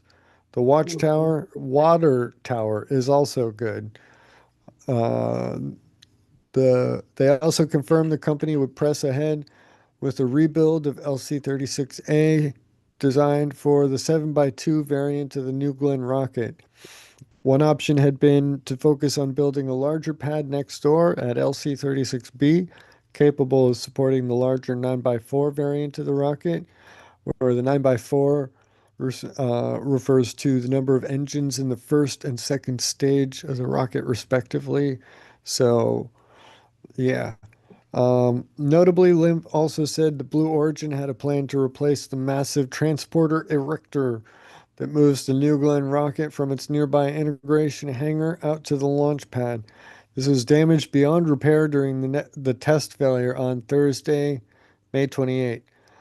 We had already been working for some time on eliminating our transporter erector in favor of an alternative vertical con-op, and we'll now go directly to that so we don't need a new transport erector.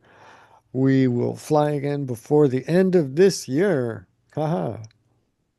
With this update, so yeah, 6 months turnaround, whereas it took SpaceX 18 to recover from blowing their Falcon 9.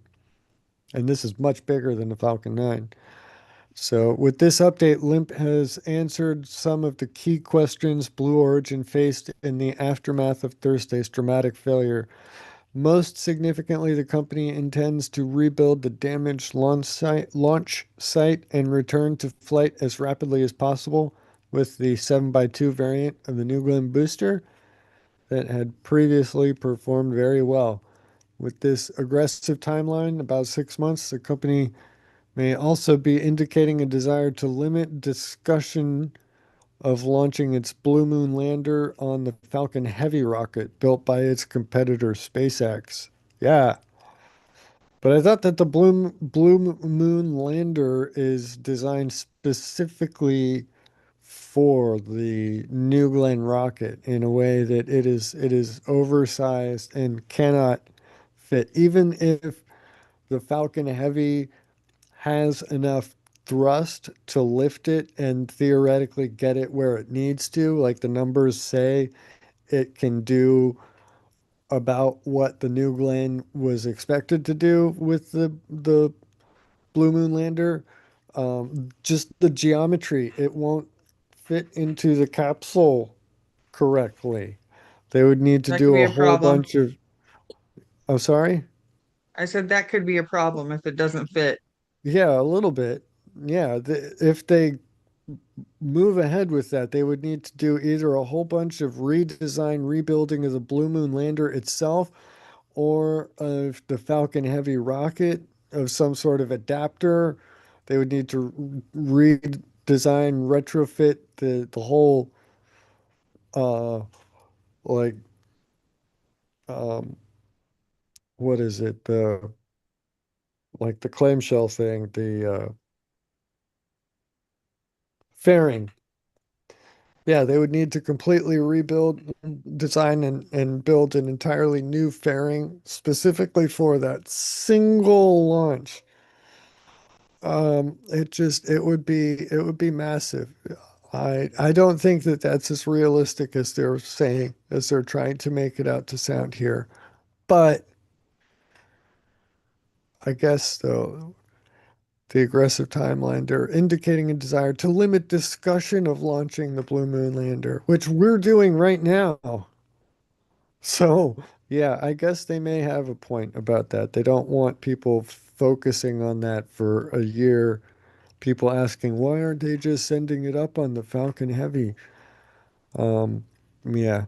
Anyway, still, this is a risky move for Blue Origin and especially NASA. A 6 month timeline to return to flight is very optimistic. The LC-36A site will need serious rework from its concrete foundation on up. Some of the materials require fairly long lead times, and it's not clear that the company has the personnel needed, particularly the touch labor technicians, welders, and others who build this specialized launch hardware. Historically, Blue Origin has not operated in such a rushed manner either. So, what's a realistic timeline? Multiple sources said a more realistic timeline for Blue Origin to rebuild its pad and launch from there is 12 to 18 months. Yeah, so about what I had said last time, right? Um, if this were to occur, it would I wonder if those more realistic, if that's multiple sources, if that's coming from SpaceX, if SpaceX is saying, hey, Blue Origin won't be able to do that for a year at least. It's like it may be, yeah. I don't know. I don't know which numbers are more believable, more realistic, but yeah, the executives definitely aren't going to have the best idea of what is going to happen. And if they're saying within this year, that might just be like the company line and not the actual. But who knows? I don't know. It would set back NASA and its Artemis program, relying on the New Glenn for both cargo and eventually crewed missions to the moon. Blue Origin does have some important advantages. During a visit to the company last Friday, NASA Administrator Jared Isaacman told Limp and Blue Origin founder Jeff Bezos that he is, quote, all in on supporting the company's efforts. So too is the U.S. Space Force, which manages the launch range at Cape Canaveral, Florida. It is likely that Blue Origin will receive expedited reviews and other federal support as needed. This is a big boon. In his message, Limp did not specify the cause of the failure, but speculation has focused on one of the first stage's main engines failing during a static fire test. This quickly ruptured the first and then the second stage of the rocket. This is perhaps the least interesting part of the story, though. New Glenn has already flown 3 times, and across that rocket, the Vulcan vehicle, it also wait. New Glenn has already flown 3 times, and across that rocket and the Vulcan vehicle it also powers. The BE-4 engine has a fine track record. Blue Origin should be able to identify the cause of the failure and get the rocket flying safely again. The challenge is finding somewhere to launch it from. Yeah. Yeah, they have another booster. It's not like they're short on that. I mean, I think that was the first one that they had launched and recovered and then launched and recovered again successfully last time. So that's kind of a shame to lose that one. Um, but yeah, they had another one in the works already. So um, the pad is the bigger bottleneck in the whole process there. Um, so I'm not sure what they meant when they said they're going to use a con-op and not a transporter erector. I don't know what that con-op is. So um, hold on, let me see. But it's interesting. I don't know. Um,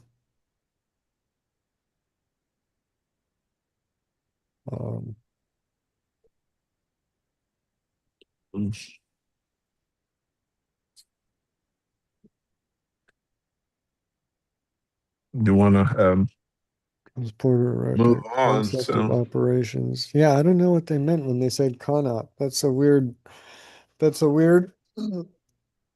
weird word. But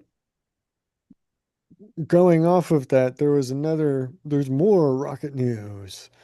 I gotta get this open keep here. going. I'm ready. Yeah, there was Your turn. Everybody out there watching, press that thumbs up button, press that little bell, and it'll let you know when we go live on Wednesday and Saturday mornings. Uh, I said that yeah, right, right? Okay. Wednesdays and Saturdays. Yeah. Okay. So yeah, going off of 9 that, a.m. Pacific. um, Go ahead. Space Force announces launch deal with Blue Origin after rocket mishap. So there we go, right? We'll see how quickly they can fill that deal, but the Space Force on May 28th awarded a task order to Blue Origin for its first national security space launch mission. The same day, the company's New Glenn rocket exploded on the launch pad at Cape Canaveral, Florida. So, I wonder if they regret signing that order. I don't know. The contract is for the NRO launch slated to fly in late 2027 or early 2028.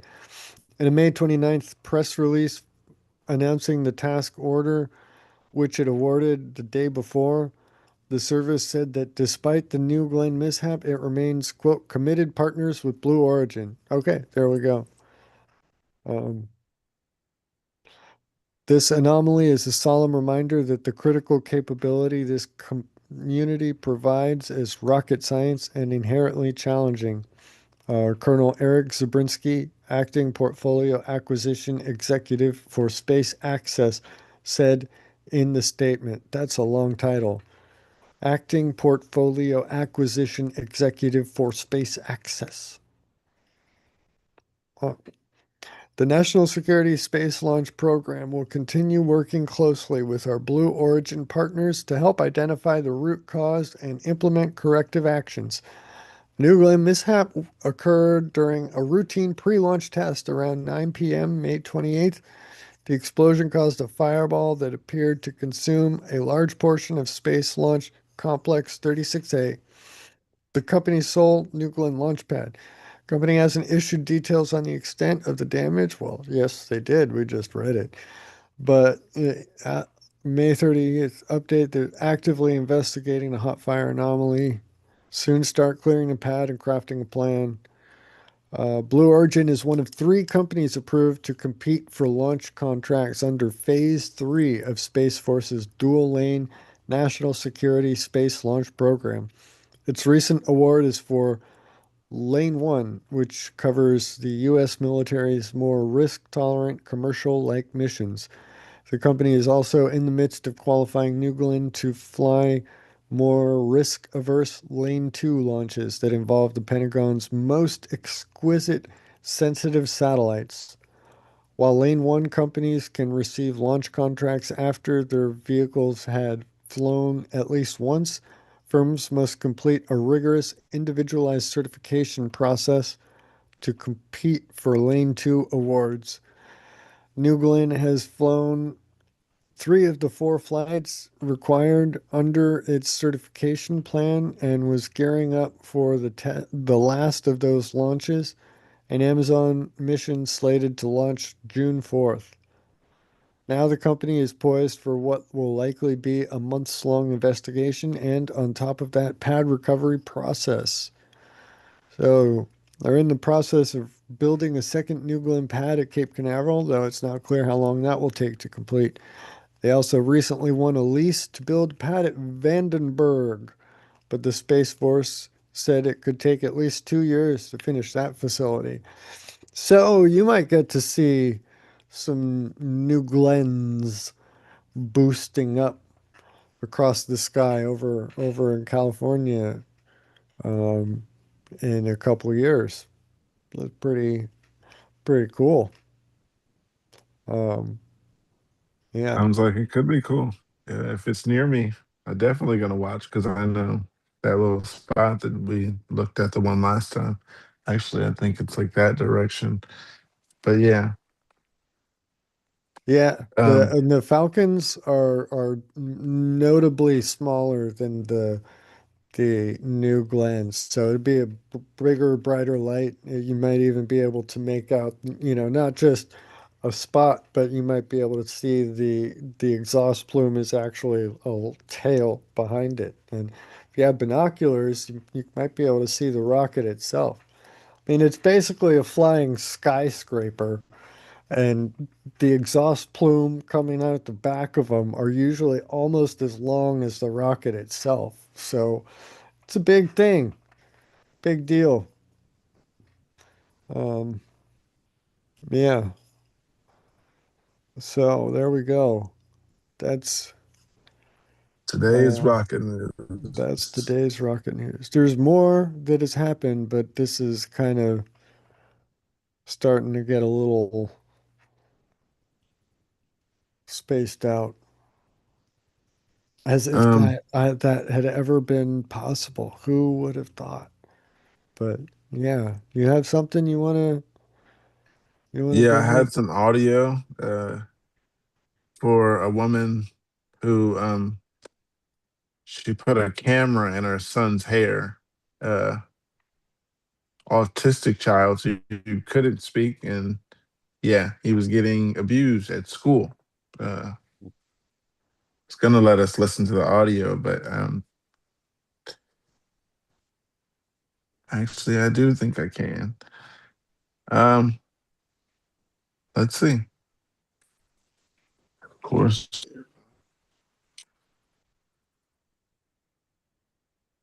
can you guys hear me? Yes. Yep. Right, good stuff.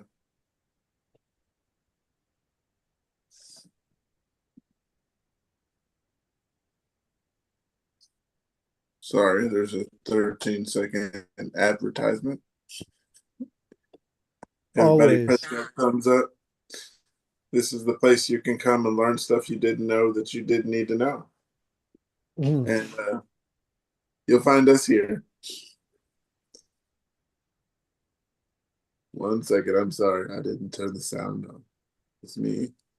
A Louisville mother and father says their special needs child was abused at school. Now, she says she has proof, and what she found, she calls unacceptable.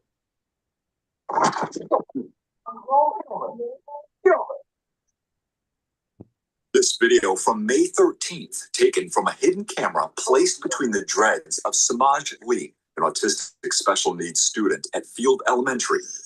Samaj's parents said for months they received phone calls and complaints about his behavior, which seemed unusual. As his mother, I knew in my heart something was not right. The boy's mother then took matters into her own hands. I ordered a camera to be my son's eyes, his ears, his voice. On this video, a woman mentions how she's leaving the room for a minute, while another staff member remains in the room with Samaj. And then you can hear the staff member firmly talking to him, followed by a series of noises while Samaj's head moves around. Drop me out. Drop me down.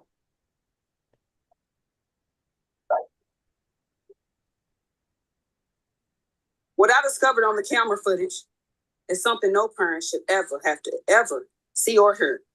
Our child was put in a situation where he was scared, overwhelmed, and powerless. The staff member eventually told Samaj to get away, followed by more noises, causing the boy to start yelling. Get out of here.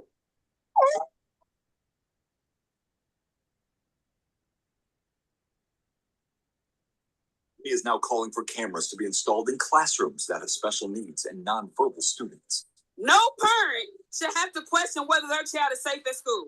No child should suffer in silence because they cannot speak.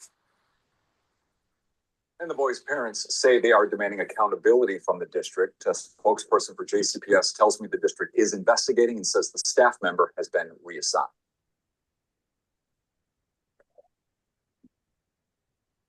A Louisville mother and father said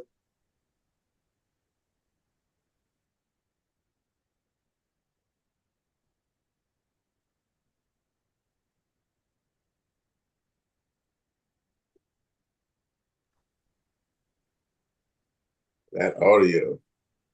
Oh man. Brought a couple of tears. Sorry I had to turn the camera off for you guys, but that was messed up.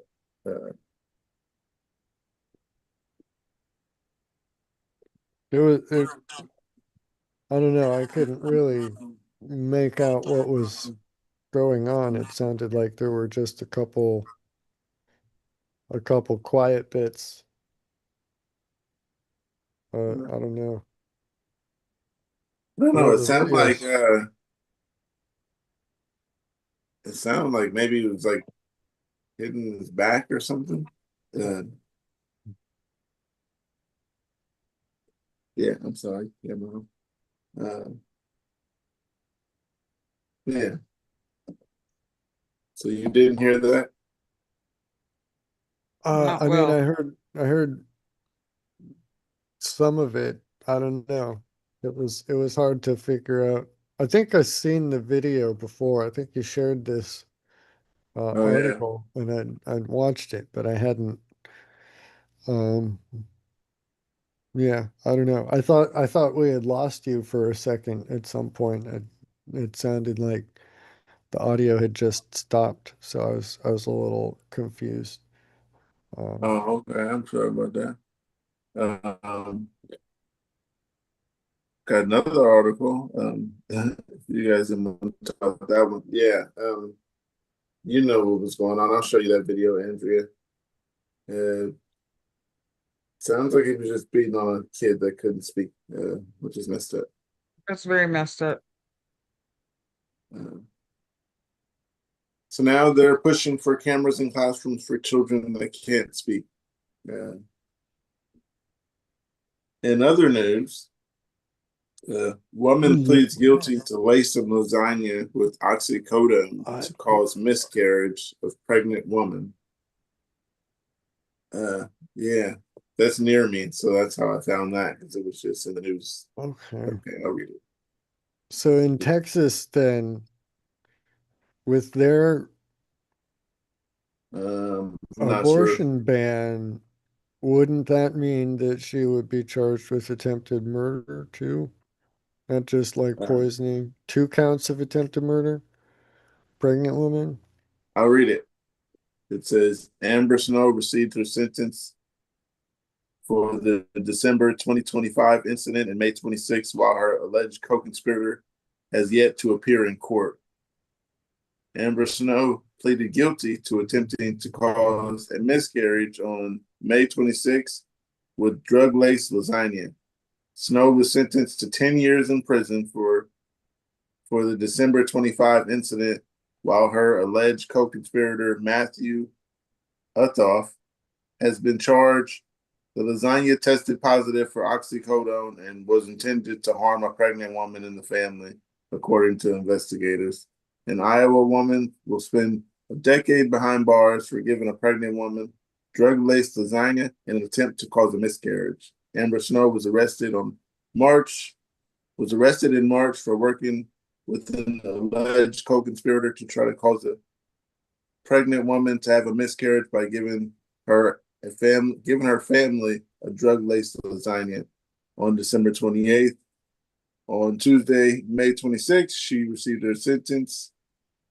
The Decorah resident, 36-year-old, pled guilty to 4 counts of conspiracy to commit non-forcible felony, attempted non-consensual termination of a pregnancy, child endangerment, and child substance violation, according to court records. Yeah, throw the book at her. Say that again? Throw the book at her. Charge her with everything you can. Yeah. That's horrible. It says Judge Richard Schlow, I won't pronounce that, sentenced Snow to 10 years in prison. Snow was arrested on March 10th after authorities were alerted to the laced food. The Winneshiek,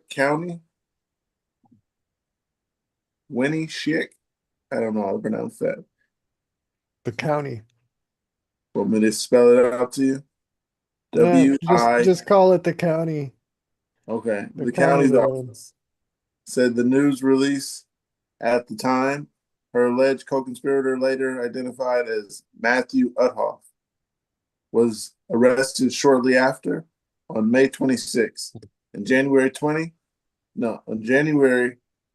some alerted investigators to a family pan of lasagna that was suspected to have been laced with controlled substance, and Udhoff alleged tainted the dish, with later tested positive for oxycodone. Um, yeah. So she So she was gave trying to terminate the family pregnancy.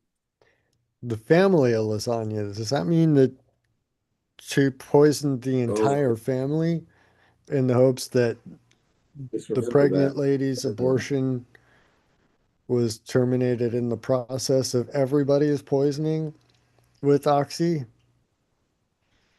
Is that Kind of that's sounds that way. So, she doesn't sound, I don't know. Doesn't sound too bright, which is good. yeah, she was Some killers 10. are easier to catch. Like, but damn, what the hell? Um, yeah, you guys should see the picture of this kid. Or actually, she's 36, if she's not a kid. Um, in other news, there's people out here train hopping, and I found an Okay, article. well, They're okay. getting caught. You got something, Mark? Yeah, well, if you did the audio thing there, quick little audio to react to. I found an audio clip I thought wanted to hear your guys. I don't know, Go ahead. controversial maybe, but um, yeah. So let's Go ahead. see if tell me if you can make out this Lacey parents have now learned their fate for the brutal assault of their daughter outside of her school. Good evening and thanks for joining us. I'm Molly Shen. And I'm Preston Phillips. Seizn and Zara Ali were both acquitted of attempted murder last month, but a jury did find Mr. Ali guilty of assault and unlawful imprisonment. Mrs. Ali was convicted of violating a court order. KOMO's Lynn Wynn has the latest updates from court. You think I'm a disgusting human being? Well, I think you're a disgusting monster. Through tears, the teenage daughter of Seizn and Zara Ali addressing both her parents for what happened outside Timberline High School in October 2024. How can you call yourself a father? You tried to kill me. My dad tried to kill me with his own hands. Do you have no love for me? The Alis were accused of trying to kill their daughter outside of the high school last fall. The incident was caught on camera. Several bystanders, including other students and a bus driver, said they had to intervene to pry the victim from her father's grasp as he tried to strangle her. We spoke with the victim outside court, though she wishes to stay anonymous. I wouldn't say I'm glad that it happened, but I'm glad that I'm away from this situation. I'm glad I'm here. I'm still alive. The initial investigation indicated Mr. Ali had threatened his daughter with a so-called honor killing, but prosecutors later said there was no evidence that was the motivation for the crime. With stern words from Judge Christine Schaller as she handed down about a 20-month sentence for Mr. Ali and 364 days with 83 days suspended for Mrs. Ali, as allowed by state sentencing guidelines. You were not going to let her go, and you were not going to let her breathe because nobody else was going to control the situation. You were going to maintain control. People need to realize, need to get more help. I never got the help I needed until this really happened. I had to really get choked for me to get help. I didn't want that, but that's the only way I got help. And I want people to really speak for themselves. Reporting in Thurston County, Lynn Wynn, KOMO News. The judge also issued no contact orders for both victims in this case, the Ali's daughter and her boyfriend at the time, who Mr. Ali punched during the incident. Yeah. Why was he trying to kill her? Honor killing, Islamic honor killing.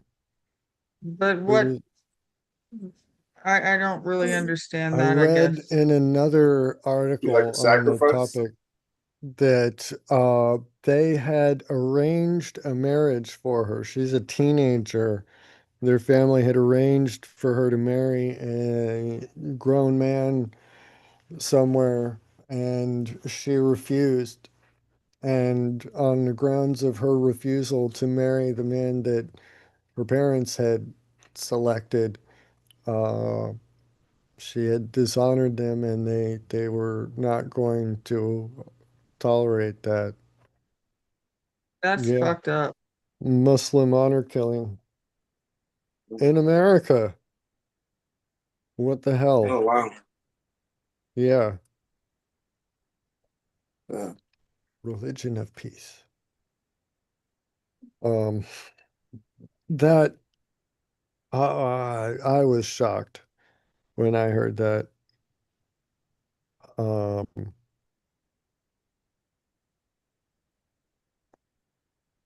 Yeah, I'm not even sure what to say to that because that just blows my mind. yeah, Yeah, honor I mean, killing is wild. yeah, uh, it's more honorable to Allow your I child to live her life. right, yeah. Well, to be a murderer is better, more honorable than to be a good, loving parent. Yeah. Uh, Yeah. I don't know. I don't know. I don't know what to say. Nothing to say, really. I don't think there's anything we can say that really. Not really. Hmm. I think they got I off can late. say that. They got off real late. What they were charged with, what they actually ended up convicted of and pressed on. I don't know. They deserve more than that, I think. But I don't know, a no contact order. If her parents were willing to actively strangle her in front of her school, how much do you think a court order like that would actually, how much do you think they would respect that? You know, she's got to get away from them. I think she's got to. Did it say she was removed from the home? I don't know. Or I don't he's think just so. They didn't say in this video, and they didn't say how old she is either. I don't know if she's still going to school. She's a I minor, think it said but something about a no contact orders, yeah. So how did they but do that when if she's a minor?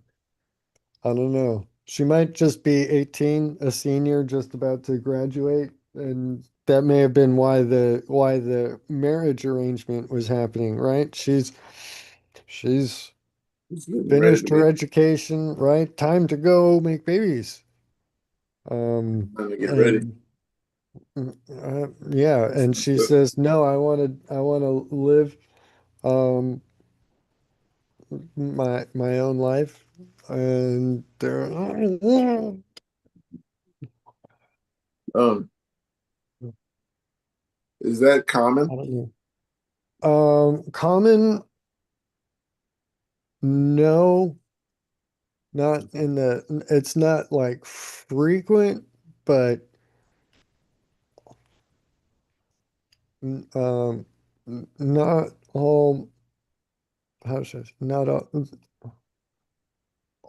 it only occurs in Muslim countries, basically. It's not common, but it only happens there. So it's, commonly associated with the extreme fundamentalism, but it's not that extreme because it is what the Quran and what the Hadiths teach. So if they, you know,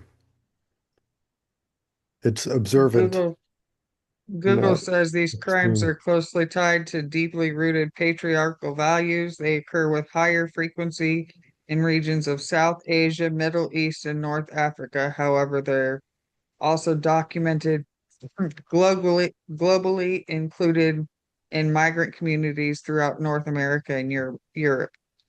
Yeah. Yeah. The migrants from those Muslim countries.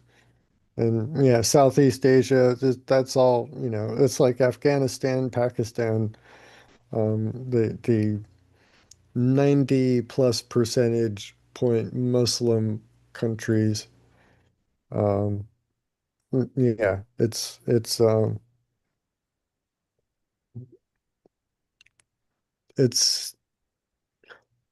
yeah. When that popped up in my thing, it just, I don't know. It was only this morning that I found that, and I just wanted to see what you guys thought about it. So that's the only reason I am talking about it right now. It's not like I planned to go and hate on It's anybody or over. anything. It's yeah. I seen But something on the news about out here about like the little disposable carts. I don't use the disposable ones. I got the pen with just the cart. I don't throw the battery in the garbage. But yeah, there's so- trucks. There's garbage trucks catching on fire. So you got to oh, watch out oh, for garbage. oh shit. Yeah. Lithium ion They have to batteries. dump the whole truck, or else the truck will catch on fire and it'll be gone. So then what they've been doing is just dumping the fire, and it's happening too often around here. So I did find an article because I seen it on the news and it was interesting because one of the trucks they didn't get to dump it on time and it was caught ablaze. But Yeah, there's another. I've got something on that tangent on that topic right when you're done. Something, Okay. yeah, California trash. Yeah. Got one that I says wasn't Hanford's calling you garbage trucks. California trash, just to be clear, Pookie. You're Oh cool. no, I didn't take it that way. No, I know. I just thought it was Land of funny. land of the great. There's no trash in California. Raisins and wine, Um, right? And and then me. Yeah. yeah, and Pookie. Anyhow, got an article that says Hanford's garbage trucks catch fire from coal chemicals. Wait, no. Lithium ion batteries fires are fires are rising fast, while current firefighting technology is struggling to keep pace. Uh, from electric vehicles and e-bikes to vape pens, the grid scale energy storage systems, lithium ion batteries are becoming central to modern life. But as government and industries accelerate to shift towards electrification, fire services and safety regulators are confronting a growing problem. Lithium ion battery fires are increasing in frequency, are notoriously difficult to extinguish, and are exposing the limitations of existing firefighting technologies in cities including London, New York City, Seoul. Officials have reported rising numbers in fires linked to these lithium ion batteries, particularly from e bikes and electric scooters in large scale countries over the past decade. Oh no, large scale. Sorry, I skipped a line. Large scale storage fires have also triggered evacuations and environmental concerns in several countries over the past decade, raising questions about whether safety infrastructure is keeping pace with the rapid adoption of battery powered technologies. Unlike conventional fires, lithium ion battery fires can burn at an extremely high temperature, reignite hours after appearing extinguished, and release toxic gases during the combustion. Firefighters often require vast quantities of water to cool the battery cells and stop thermal runaway. The chain reaction that occurs when overheating spreads from one cell to another, at the same time, growing scrutiny of PFAS, the so-called forever chemicals historically used in some firefighting foams and suppression systems, in creating another challenge of emergency responders and industry environmental regulations worldwide are tightening restrictions on PFAS compounds because of the concerns of groundwater contamination, persistence in the environment, and links to serious health risk. The results in a complex dilemma for the clean energy transition. Societies are rapidly adopting lithium ion battery technologies while still searching for environmentally safe and effective ways to fight the fires they can produce. Out here, they're saying on the news, they're saying like people are putting like the devices in their garages and charging them overnight and then waking up and their garage is on fire connected to their house. Yeah, that's what's going on around here. They're telling us don't charge inside. Find ways to charge on the patio and the porch and stuff where it won't catch your house on fire. Well, Uh, that's weird though. Why are they catching on fire there? Things are not catching on fire randomly out here. yeah, I Serious. I'm don't. serious. Like there's no, I can't, why? Unless there's some problem with the power grid over there that's causing instability and frying It also said it people's was in chargers. London too. Well, I mean, the United Kingdom has all kinds of power issues. I mean, Europeans have been creating all kinds of weird restrictions and the carbon net zero that they've done over there was never really well thought out and ended up just making things expensive and unstable and all of that. So the UK is not, their power grid has been a mess for a while. Oh, it looks like we lost Pookie. Yeah, Um, yeah. he'll be back Um, unless yeah. he's going for tacos. Well, who knows? Let's hope he didn't go for tacos. Oh, hold on. Whoa, I gotta get my pill. I forgot to fill my pill dispenser. Uh-oh. So I need my afternoon man before I forget. So sorry about this. And this is terrible timing too, right when Pookie and my cup of water is empty. Ah, I'm just a mess.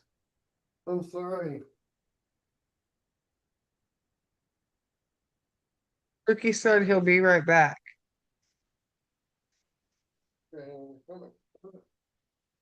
Coming back. Here we go. Coming back.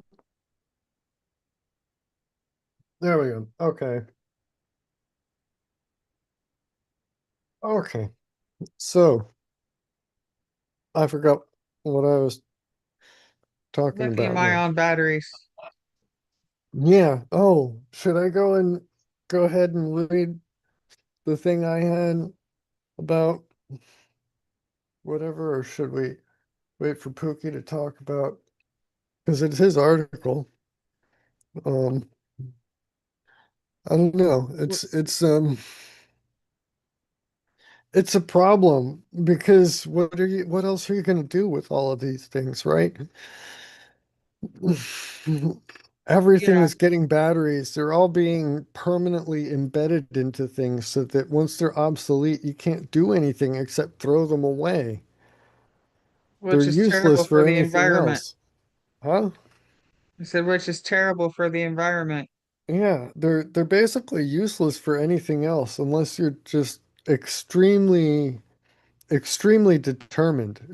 I've seen some people, um, the YouTube maker type people who go and spend, they have all of the time in the world on their hands and a whole bunch of money from YouTube ad revenue from their channels, so they can go and solder all of these little disposable vape pen batteries together to make some gigantic cell to power some Tesla coil or whatever stupid thing, and get all excited about it. But even then, what are you going to do with that? There should be some kind of like a recycling program for when you're done with whatever disposable device it is, you can turn it back in and they can repurpose them at least, Yeah. Well, rather than just throwing everything in the trash. what I wonder, and I'm not sure about this, like how recyclable are these batteries too? I mean, not that that should be a restricting factor from turning them in, but like, are they just always going to be bad? Is lithium ion battery technology going to be something humanity looks back on in a couple centuries as just being a gigantic blunder and a problem, and or is it actually like a good solution for what we're trying to do? So I remember I used to hate the transition when cell phones started to be made with the permanently built-in batteries, when you couldn't take the back off and get an extended battery or something, or just switch to a new one when it started to die immediately. Um, but now, like this phone I've had for 5 years, 6 years, and it charges fine, it runs fine. The batteries have gotten a lot better, but still, once this phone needs replacing for whatever reason, we can't pull it out easily. It's No, going to you got take to a pay lot of, someone to do it. yeah, it's going to take a lot of work, a lot of effort on the part of somebody else to go and take this battery out of this like permanent enclosure. Well, I and the don't second think you it do would that, it ever, voids your warranty too, I and don't any think it will ever, waterproofing. yeah, well, I'm thinking at the end of life because there's no reason this wouldn't be um yeah, I wouldn't have any reason to bring it to anybody except if it's just completely dead and I'm just tossing it, basically giving it to them to, you know, because yeah, it's all fully sealed up. But I mean, the warranty has been void for how many years at this point now? This is what the It Samsung it Galaxy from 2020 or it something. screws up the waterproofing that they have on Yeah, them because it breaks this. They have to break the seal. which that's a good thing. I guess that's part of the trade-off there that we made. The water resistance, the waterproofing that I've used from this, this has gotten wet a lot more than any other phone I've had in the past, and it just like whatever. So I guess in that sense, I'm happy with that, and I think that trade-off may have been worth it. But still, at some point, it's going to need to be replaced, and that lithium-ion battery is going to go somewhere. I don't I know. already need to replace mine. I've been thinking about getting a new battery. They've done the same thing with laptops too. You got to Yeah. take them in and get them all disassembled to get a new battery put in them. You might as well buy a new laptop. Yeah, they charged me 140 to give me a new battery, I guess. My battery wasn't charging, so they charged me 140, and then I thought about it and I was like, damn, I could have just got me $200 laptop, something cheap. But instead I went and got a MacBook, so now I have both. Yeah, I Yeah. need new batteries in my cell phone and in my laptop. Hey, this thing is Apple covered for 2 years, luckily. Um, yeah. Did you guys hear about the guy Matthew Perry with the? Wait, I have my California article. Go ahead, because I got one. Yeah, this is play off the or tangent kind of on the on the theme of fires in California, right? So this article dated December 8th, 2025 is titled Postcard from California, the literal dumpster fire burning under an LA suburb. In a canyon 40 miles north of downtown Los Angeles, a fire is smoldering. Unlike the forest fires that erupt every year in Southern California, this fire is 30 feet underground. It's been spewing toxic gases for 3 years with no end in sight. Chiquita Canyon, near the upper middle class suburb of Cas- Castaic in the Santa Clarita Valley, is the site of a 639-acre landfill owned by Waste Connections Incorporated, the third largest waste management company in the U.S., opened in 1972 and was the number two dumping ground for Los Angeles County waste until it was forced to close at the end of last year. The cause of the fire, technically, a combustive chemical reaction, Waste Connection prefers to call an elevated temperature event. Uh, it is unknown. When it was first detected in 2022, it covered 30 acres, but has since tripled in size. State Assemblywoman Pilar Chavo, who represents the area, said in October that state regulators have told her it could burn for 2 decades at least. Quote, we are seeing a literal dumpster fire in the back of our communities that is making people sick, Shivo said in a news conference last month. In 2024, Los Angeles County sued Waste Connections in federal court for the landfill's release of noxious odors and that toxic gases that severely persistently impact nearby neighborhoods. That same year, the company was cited by U.S. Environmental Protection Agency for violating federal air pollution standards, for which it faces almost $60,000 for each day of violation. Earlier this year, two state environmental protection agencies declared that the landfill poses, quote, an imminent and substantial danger to public health and ordered Waste Connections to take corrective action or pay fines up to $70,000 per day. Since the beginning of 2023, area residents have filed almost 30,000 complaints about the landfill's sickening stench and air and water pollution. More than 2,000 residents are parties to class action and mass tort lawsuits against Waste Connections that are working their way through federal court. Kevin Smalley moved in 1987 to a house in the small majority Latino valley or majority Latino town of Val Verde, less than 2 miles from the landfill. In March, he told the state assembly committee that his real estate agent told him the landfill would close by 1997. Instead, Los Angeles County twice allowed it to expand. Uh, Quote, here we are years later, and the landfill has finally closed only after it caused a public health emergency, Smalley said. He said the landfill has improperly taken in radioactive and hazardous waste. What the hell?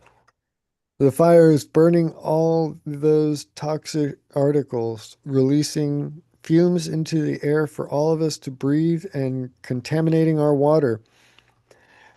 Stephen House moved in 1998 with his wife and four kids to a house less than a mile from the landfill.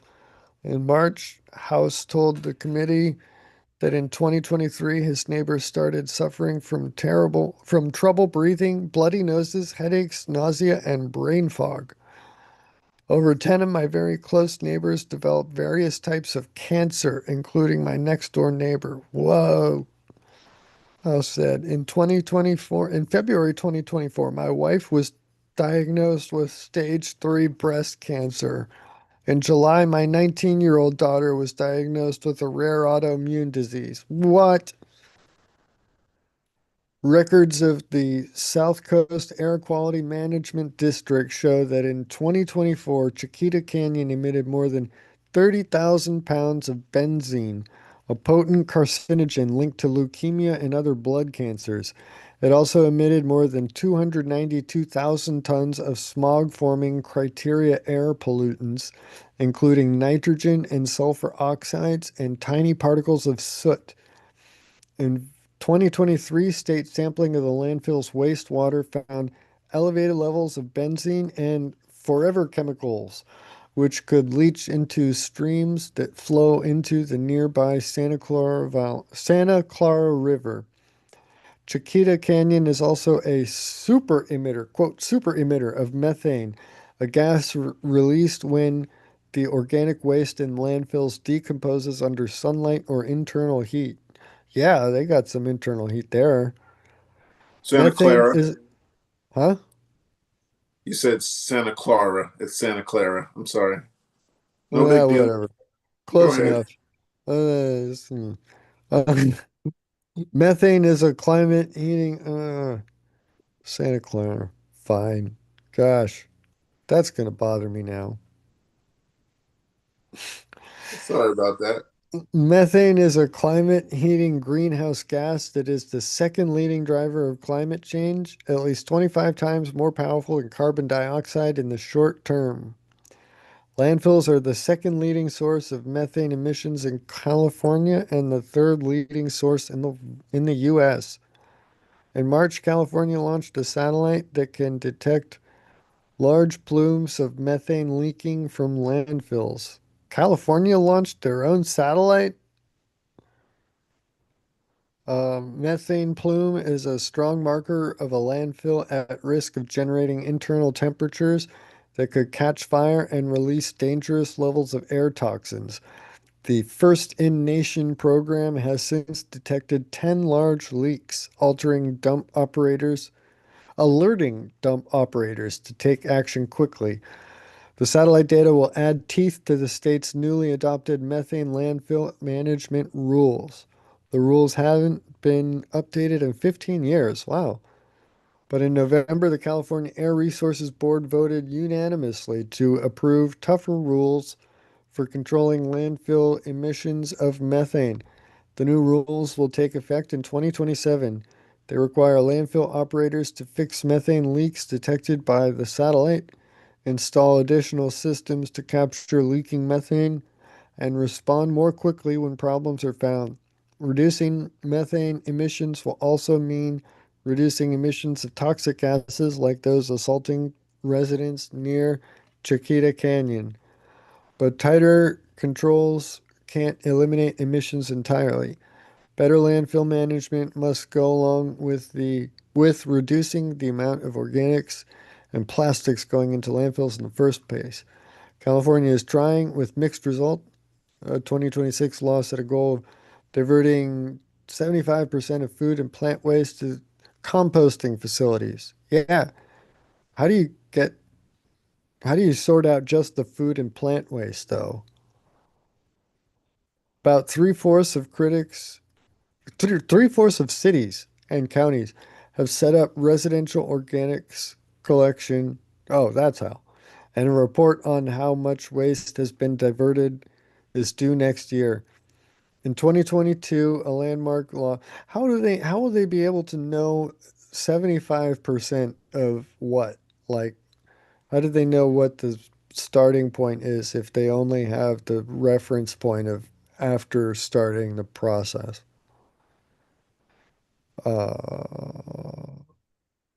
Because without that, they can basically just say anytime, right?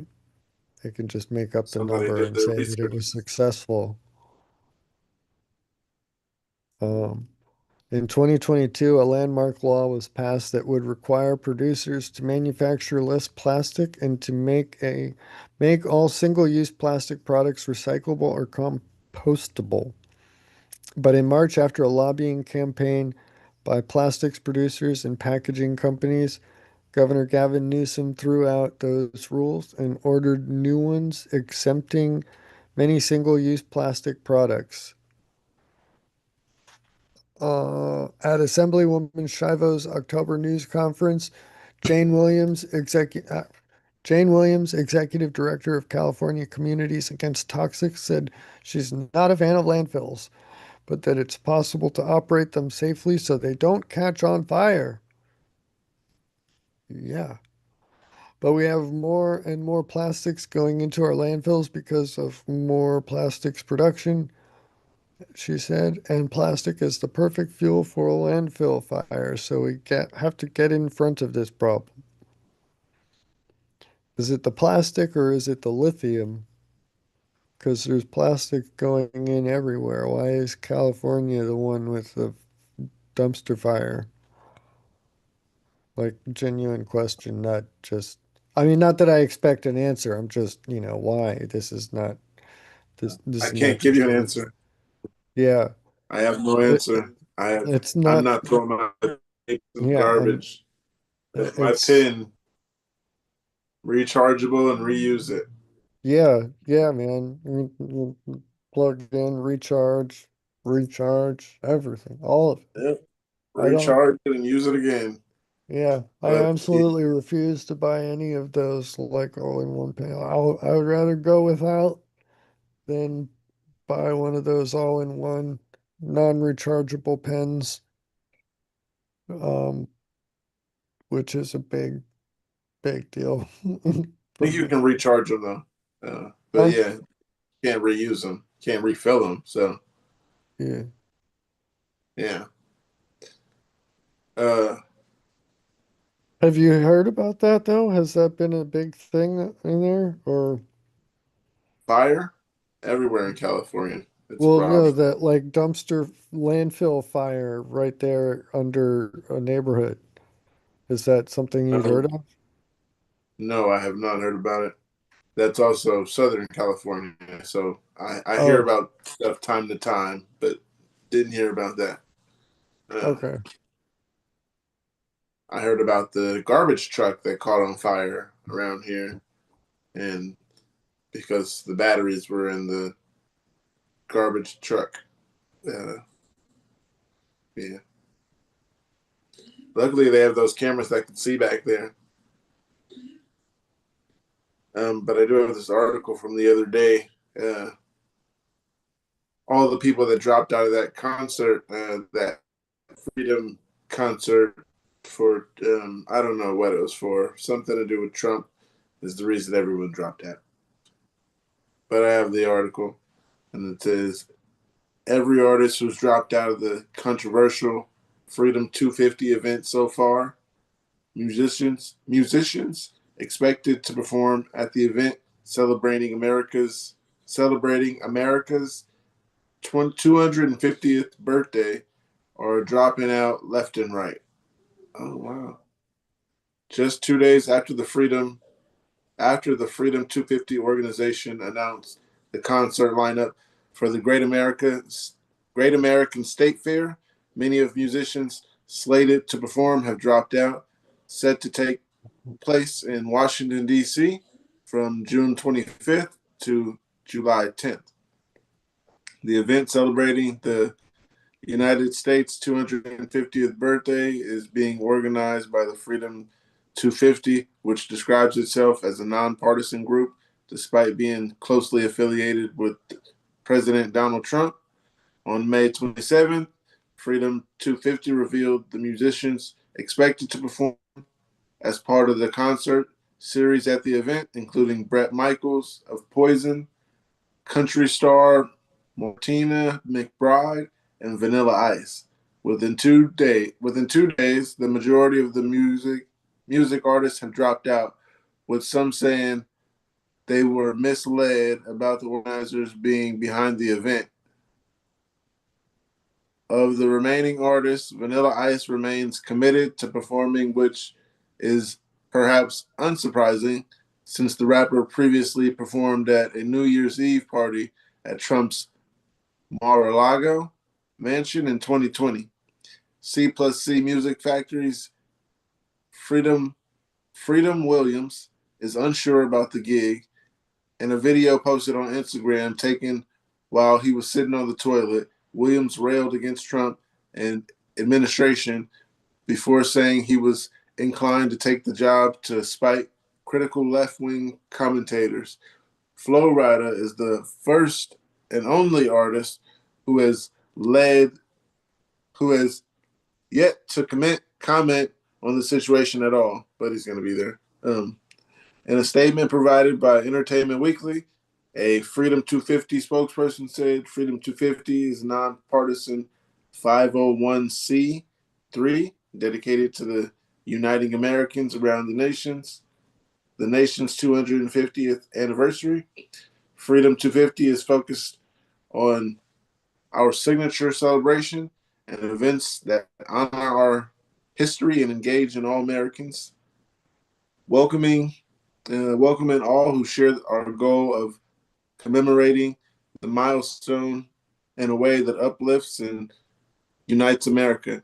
EW is additionally been told that the event is not affiliated with the White House. A description of the official Freedom 250 website reads, working together with the White House Task Force 250, federal agencies and commission. Freedom 250 serves as the official public-private partnership that connects, aligns, and amplifies national, local efforts to deliver and defining presidential moments of this anniversary year. Below, we're the rounding up all the artists who have dropped out of the Freedom 250 career so far. Young MC, Morris Day and The Time, Martina McBride, The Commodores, Brett Michaels, Millie Vanilli, I think that's his. Uh, yeah, amongst others. Yeah, so Trump has responded to those people dropping out. Uh, I understand them. They said they were misled. Thought it had nothing to do with the president. Um, but Vanilla Ice said he'll still go. He's a fanboy, isn't he? He likes Trump. I think so. Um, oh no, I'm thinking about Kid Rock. Kid Rock is the one who the airplane. No, what's his name? That was Kid Rock, where the airplane came to his house. That was I mean, hilarious. But yeah, Kid Rock is a fan, even if he isn't playing there. Or, I mean, fan sounds like, weird, but they're friendly or whatever. I don't know. Um,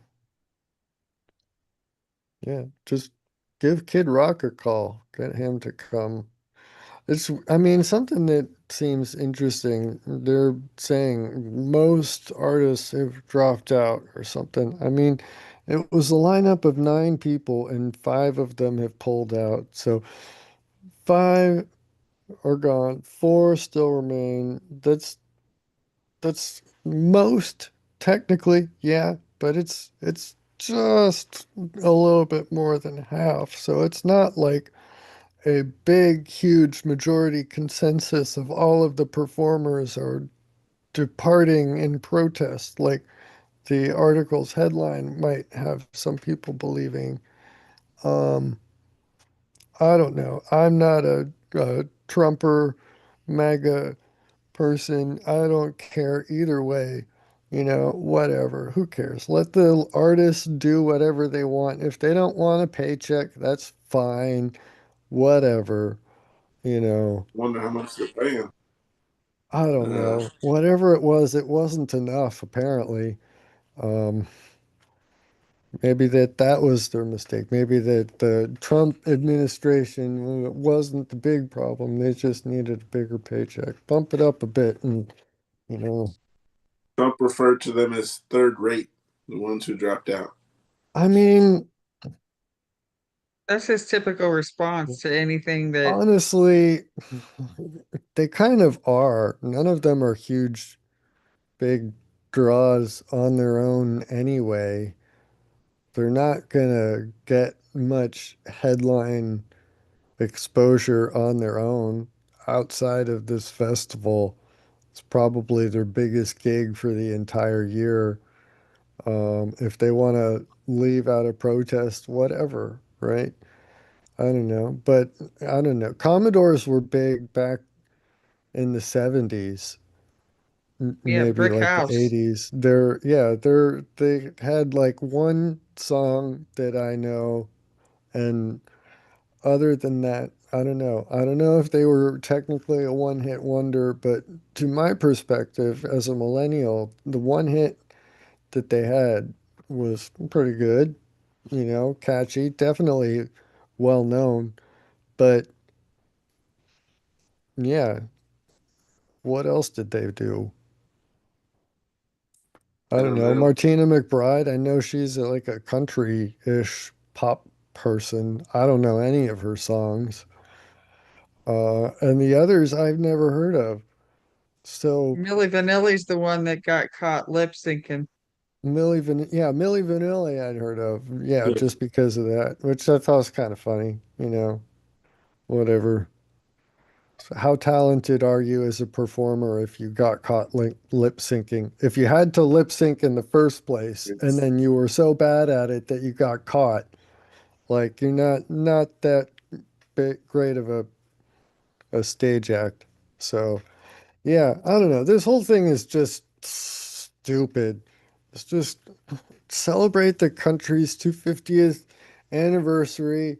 Let's buy extra fireworks and have a bit more fun than usual, whatever. And just more fireworks. Is the president going to? why can't we just be extra patriotic one year? and not make it like a big thing. Like People can go meet the president here. I what? believe he's supposed to be there. I remember reading something about how they were just going to him into the main event or something, turn it into a Oh, MAGA rally. oh yeah, yeah. I heard that. Yeah, why not? Right? That's I basically think now it that was a they've good idea with that. outed the festival as basically a MAGA rally anyway. Like, why not just make it overt? It's like, oh, you guys revealed that behind the curtain was a Trump organization, and that makes the whole thing tainted. It can't be seen as just a nonprofit, apolitical, whatever celebration of the country's anniversary. So yeah, let's just turn it into a political thing. If you're going to make it political, yeah. I mean, they're the ones that, yeah, his opposition are the ones who actually made it political. It doesn't sound like that festival was a big Trump rally. If the artists didn't know what it was until they kind of read the fine print of their own contracts after the fact. Ugh. Like, come on, guys. They needed the money until they found out Do that your due diligence. Oh, whatever. It's funny more than anything, honestly. It's not like, yeah, once you disconnect and emotionally detach from any stake on either side, it's just kind of entertaining. The one side hates uh, the other side solely because they're, the bad guy. So back and forth. We're just gonna do it our thing. It's like, yeah, come on. I got something interesting I sent to you, Mark. Uh, yeah, check that out for me. Where, when, what, Just who, me? yeah, The article in the chat, How, yeah. I just sent it to him. where, which, what, which chat? There's, Uh, we've had the only chats chat. on multiple. Is it So I didn't see anything new in the Zoom. Oh, wait. check Yeah, it no, out. never mind. I got it. Yeah, There you go. sorry. Yeah, I got it. Okay. Yeah, this is kind of interesting. Andrea sent me that, I think. I need it does this. look familiar. Okay, yeah. So, techspot.com says an engineer builds AI laser defense system that wiped out every mosquito in his home. Mhm. Finally, AI does something good. Right? Um, yeah. Um, a computer vision specialist has built a system that uses deep learning and laser-based targeting setup to hunt down mosquitoes. David Chang, who works in computer vision and robotics, documented the project as he developed what he calls the ultimate mosquito killer, turning a simple household annoyance into an engineering challenge. Okay. The foundation of the system is its visual model, which Chang trained on a custom mosquito data set. What? How do you build a mosquito data set to begin with? I would think there are no like standard mosquito data sets. Any mosquito data set has to be custom. Um, to do that, he relied on a DSLR camera with a high magnification zoom lens, capturing detailed images of mosquitoes for training data. That same camera setup serves as both the training tool and the main sensor for detecting mosquitoes. Yeah, you want the same sensor for consistency's sake, so that when the actual sensor for the function sees something, it's reacting to what it's actually been trained on. It wouldn't generalize well outside of that. So Cheng said the process of collecting his data left him with countless mosquito bites all over my body, he said. A reminder that even highly technical projects sometimes require getting uncomfortably up close and personal with the real world. The images he gathered were annotated and used to train a deep learning model to identify mosquitoes in flight. Cheng noted that the process, quote, really put my graphics card through its paces as the system processed the data to improve detection accuracy. By the end, he said the model's performance was quite good, suggesting it could reliably pick out mosquitoes from background noise. With detection in place, Cheng turned to the response system. He integrated a laser that was calibrated, in his words, to, quote, instantly turn mosquitoes into roasted ones. The laser is mounted on a high precision industrial rotary stage, enabling it to move quickly and accurately while tracking targets identified by the vision system. The result is a closed loop setup. Camera identifies a mosquito, the model confirms it, and the hardware adjusts in real time to aim and fire. Unlike traditional bug zappers, which rely on passive attraction, this system actively tracks and engages individual insects. Cheng also addressed safety by adding a second wide angle camera to detect nearby people and flammable materials. If the system identifies any overlap between those objects and a potential target, it disables the laser. That safeguard prevents the device from firing when there is any risk of unintended damage. After assembling and testing the system, Cheng deployed it in his home. He says that after a single night of operation, the mosquitoes in his residence were, quote, successfully eliminated. Yes.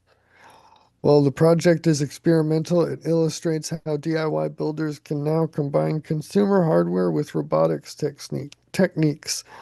Off-the-shelf cameras, GPUs, and motion hardware now make it feasible for individuals to build real-time systems like this at home. Yeah, so how about that? That's pretty badass. Oh, someone comments down below. Top one says someone he needs to make it for flies too.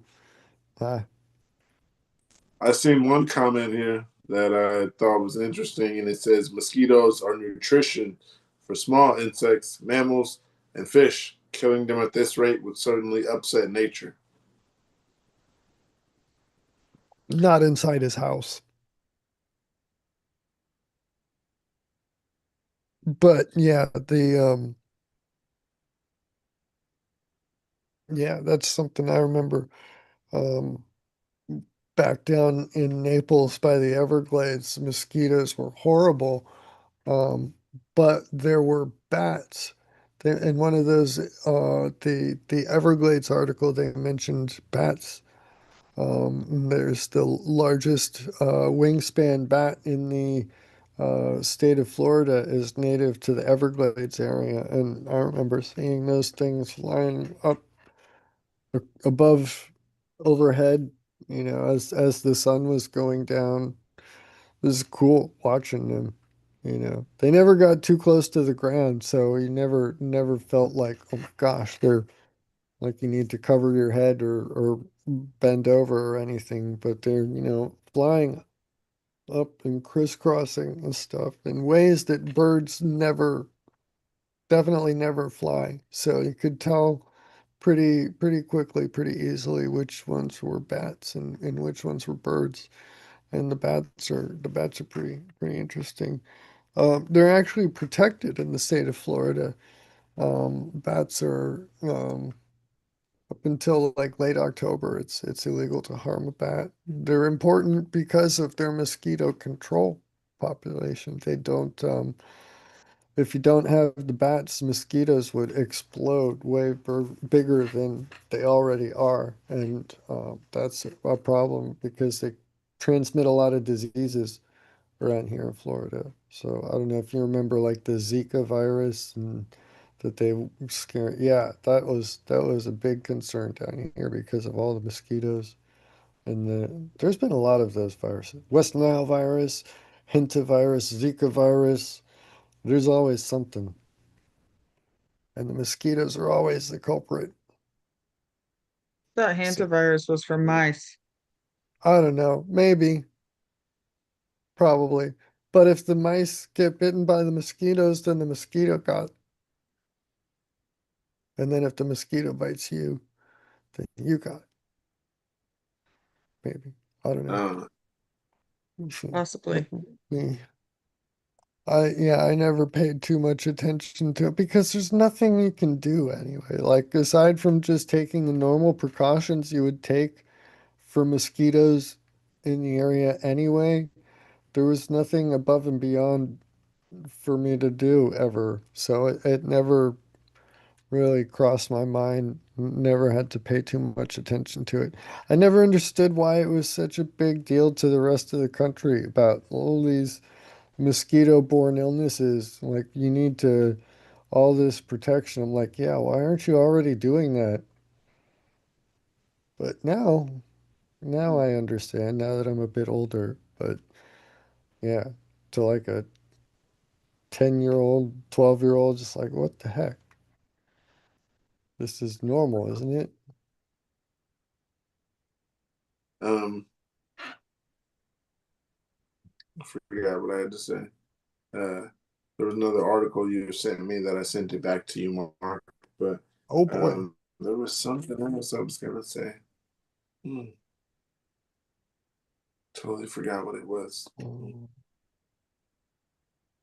Um, Oh everybody out yeah. there watching, if you haven't already, press the thumbs up button. If you haven't already, press that little bell. It'll let you know when we go live on Wednesdays and Saturdays, 9 a.m. Pacific, 12 Eastern Daylight Time. Yeah, check it out. I'll be there. Yes. But the SpaceX to test Starfall vehicle for SpaceX, for space manufacturing cargo return. So I'm assuming they're building something. Is why you sent me this, Mark? Yeah. Building, gonna be testing. So the FAA is approved two tests of this new technology that SpaceX is hoping will allow reliable reentry return of larger cargo from up in orbit. So, not just the people anymore. We're going to start trying to get some stuff back too. Um, Quick question. hmm, If you kill someone in space, is there any like judicial system up there? what are you planning? I'm just saying, just if someone was Um, to be happened to be killed up there, I don't know. I would assume that the only way you can get to space is through some country's official like space program. So they would probably have jurisdiction over whatever capsule module you happen to be on board. And okay, that country would likely be pissed at you for killing their astronaut. So they would probably gotcha, probably bring you back and put you in handcuffs.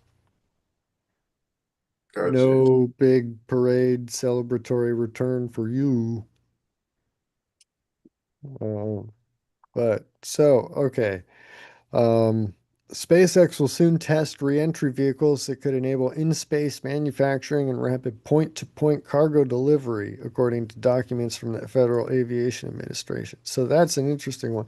Point-to-point delivery. So they might be launching a rocket here to deliver materials to like the carrier group over in the Persian Gulf over by Iran, kind of thing. That's what it sounds like.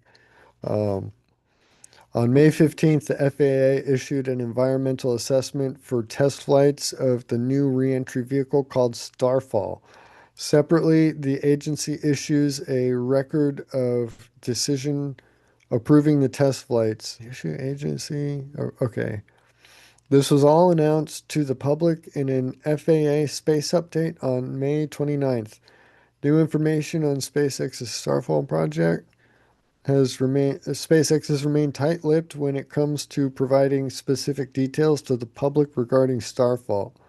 The FAA documents provide some interesting insight into the project, which was first reported by Bloomberg last year. The FAA documents approved two reentries of the Starfall capsules in the Pacific Ocean, roughly 1,300 kilometers off the east coast, or off the coast of California. East coast of California, where the hell is that? They will fly into orbit aboard either a Falcon 9 or a Starship rocket before coming back down for reentry. A direct suborbital trajectory straight to the landing zone is also an option. The circular capsules measure 3.1 meters in diameter and 0.75 meters in height. They are made up of a top plate and a heat shield, which is jettisoned before splashdown. Together, they weigh 2,100 kilograms. Why do they keep using metric numbers? Use real measurements. According to Space News, the capsules will be able to carry up to 1,000, up to 22, up to a ton. 1 point, a metric ton, TONNE, 2,205 pounds. A payload in a volume of 2.5 by 1.5 by 0.5 meters. Mm. The capsules include cold gas attitude control thrusters for propulsion. To slow their descent, they feature a single main parachute as well as pilot and drogue parachutes. The reentry vehicles will splash down at sea, where SpaceX teams will recover them using boats. According to the newly released documents, Starfall will provide both in-space manufacturing and point-to-point cargo delivery services. This is in line with previously announced plans for Starship to rapidly deliver military cargo for the U.S. military. Military cargo for the military. Only yeah. Don't send civilian cargo. Where is it? Okay, the Starfall vehicles could also serve as a proliferated successor to the International Space Station, as they could support a self-sustaining manufacturing economy in space. I don't understand that. What do they mean by proliferated successor there? Is not particularly clear. And I mean, self-sustaining manufacturing economy in space. I get that part, but proliferated successor, I don't know. In order to create a self-sustaining commercial in-space manufacturing market, the vehicles would have to offer or would offer access to microgravity and vacuum loiter in orbit, or microgravity and vacuum loiter in orbit and safe return from orbit as a service at scale, the documents state. The FAA's documents do not provide any information regarding potential launch dates for the first Starfall missions. However, the agency does clearly state that Starfall would be a large-scale project if it is eventually greenlit and officially announced by SpaceX. According to the documents, Elon Musk's private space company plans to develop a mass-producible reentry vehicle that can precisely deliver cargo from space to various locations on Earth, which would be able to launch on either Falcon 9 or Starship. Interestingly, Starfall could put SpaceX in direct competition with companies that have relied on SpaceX rocket launches for their business models. Varda Space Industries, for example, has flown 6 in-space manufacturing W-series spacecraft aboard SpaceX Falcon 9 rideshare missions. Other companies, including Inversion and Armos Space Cargo, have also flown their reentry vehicles aboard SpaceX's Workhorse rocket. Oh, okay. Yeah. Other companies, including Inversion and Armo Space Cargo, have also flown their reentry. Yeah, that's a really abrupt end to the article. Like, that doesn't feel like a good rounded up conclusion. So in interestingengineering.com. So I guess that's proof that no, engineers aren't always good writers. As if anybody ever thought that engineers were good writers. Most of them aren't. Trust me. I'll take your word for it. Yeah, I was going to say the same thing. But what I've been doing is getting these articles that you sent me and in a way, for lack of a better word, force feed them to you. Yeah. No. Thank you. That Um, sounds wonderful. So helpful. yeah, but yeah, you had some interesting stuff, and I'm assuming you don't have it on you. That's why you sent it to me. I actually got something. On the news, they were talking about catching some kid out here, train hopping and coming on trains. I think he came from like South Dakota or something like that. Yeah, so I didn't know that was as big as it was until they were just like some kid arrested. I keep saying kid, he's like 22. Got arrested for traveling by train, and they found out that he came from South Dakota. Pretty far. Got Yeah. all the way to California? Yep. Good job, kid. The article Sounds with like a him, he tried to live stream some of it, is how he got caught. Oh, well, Yeah. idiot kid. Um, Think before. um, but yeah, I got an article right here. It says it's dangerous, illegal, and uncomfortable, but train hoppers ride the rails anyway. A moving train fills the frame of a shaky video. A ladder looms and hands grip the rungs.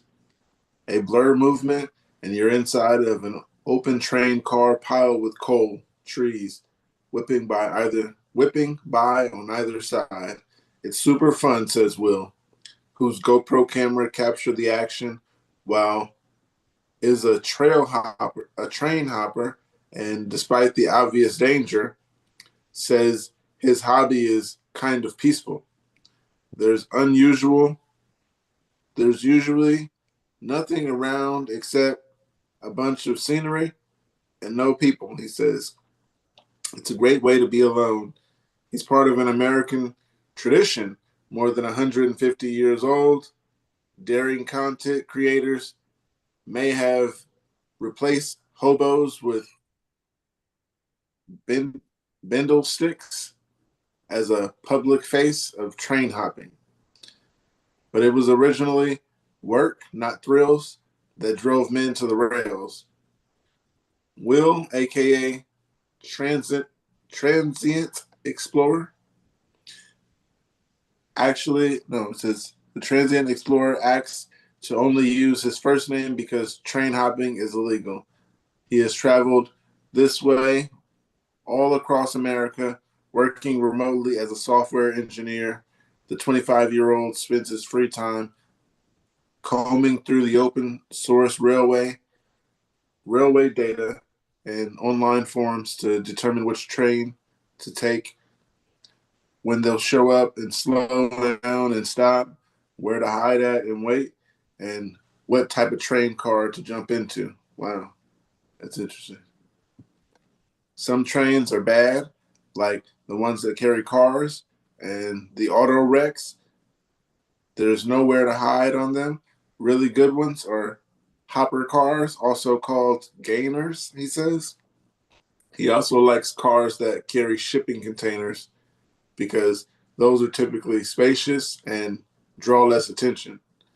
There's something about it that feels like old timey, he says. I'm not really sure how many things like this exist anymore where you can just hop on something and go to another place, and it's a little bit lawless in a way. It's more than a little bit lawless. Pretty much every video shows some kind of illegal stuff, says Will, and it's dangerous. Train hoppers can and do get injured or even killed. A popular train hopper on YouTube, James Stobe the Hobo, Stobie, died in 2017 in an apparent rail accident. Sorry to hear that. The Federal Rail Administration monitors trespassing incidents, injuries, and deaths related to the tracks and trains. Numbers for all three categories have been steadily climbing since 2014, says James Payne, the staff director at the Department of Grade Crossing and Trespasser Outreach in the Office of Safety and Federal Railroad Administration. That is a long name. They tell where you work and what's that a part of. Anyhow, through the data, doesn't specify how or why somebody was trespassing. Social media mimicry is a growing concern for the agency. There's a romantic side of the railroad, Payne says. We've got a history that goes way beyond the 1800s. People are fantasizing about the railroad. The history of train hopping in the American imagination starts with hobos. Hobo culture was born out of economic necessity of post-Civil War America, says Rod Serkova, who goes by the hobo name of Minneapolis Skinny and is based out of Minnesota. Wow.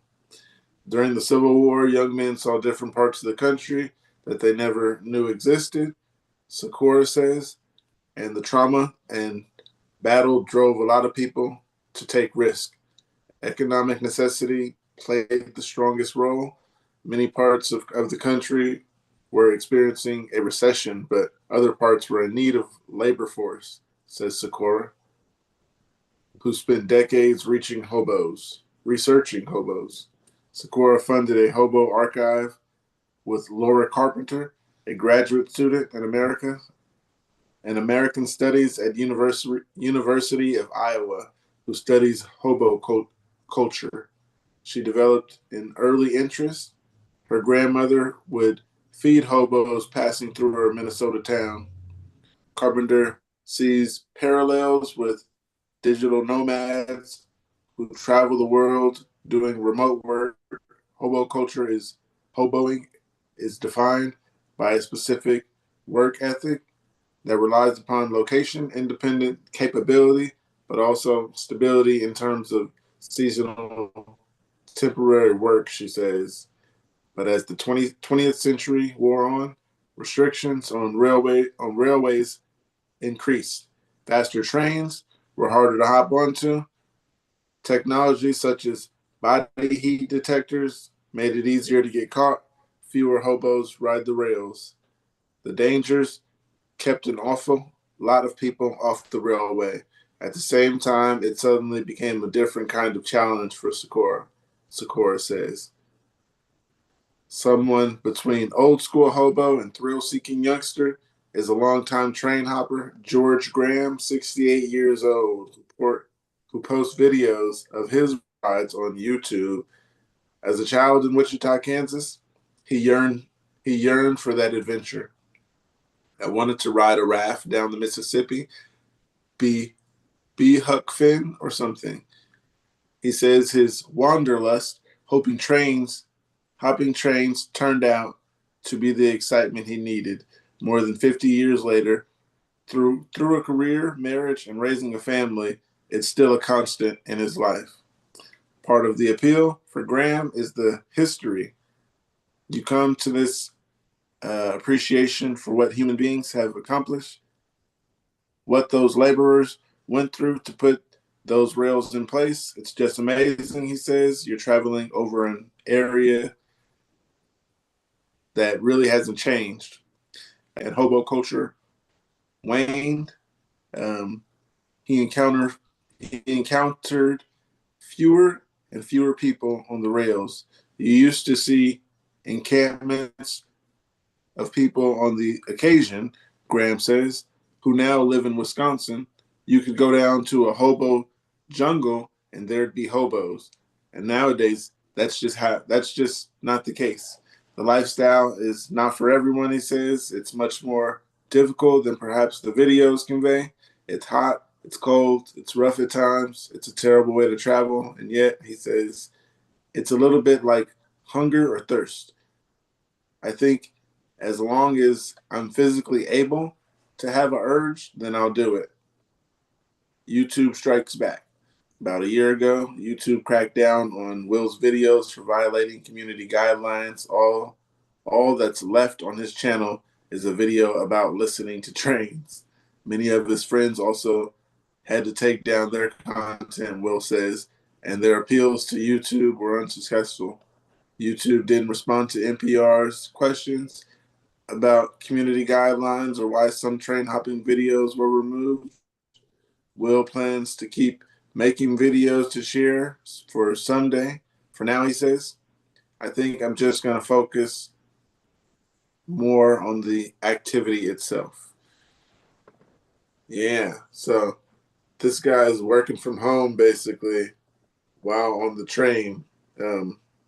That's kind of dope, I thought. Sounds Yeah. dangerous. Yeah, it does sound dangerous, but that sounds dope. Like I'd go maybe not that far because he came from Wisconsin or some shit. No, yeah, I'd go from a couple stations. It's like sneaking in a car, basically, right? Sounds like Ice it. cream, ice cream Hopping truck just trains. drove by here. Just heard the little yeah. That's my phone That was ringtone. gone. Yeah, Yeah. I thought it was interesting because it basically said he's a work at home person, uh, and he's Mm. working for trains across country, which means he is to probably take a Wi-Fi hotspot with him, some way to charge these devices. This takes some planning. Yeah, I found it interesting because some Yeah. kid got caught out here, and it's bigger than I thought it was.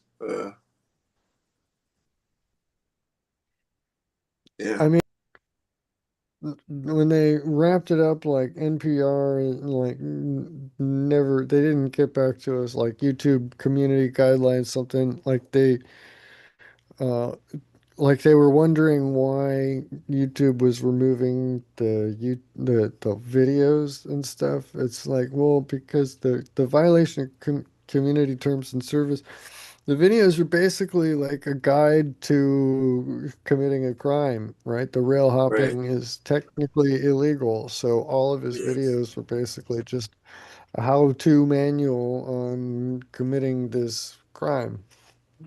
So, hence the removal. I don't see why he would be in any way surprised or confused by it, but whatever. Uh, um, Yeah. Yeah, it's interesting. It's Certainly doesn't sound like anything I want to do. yeah, it's not the It sounds sort of fun. I don't lifestyle think that I'd I find actually fall for particularly alluring. it. What you said, it sounds fun? Sounds interesting. Like hide on a train cart with the cars and stuff that they're sending to other places.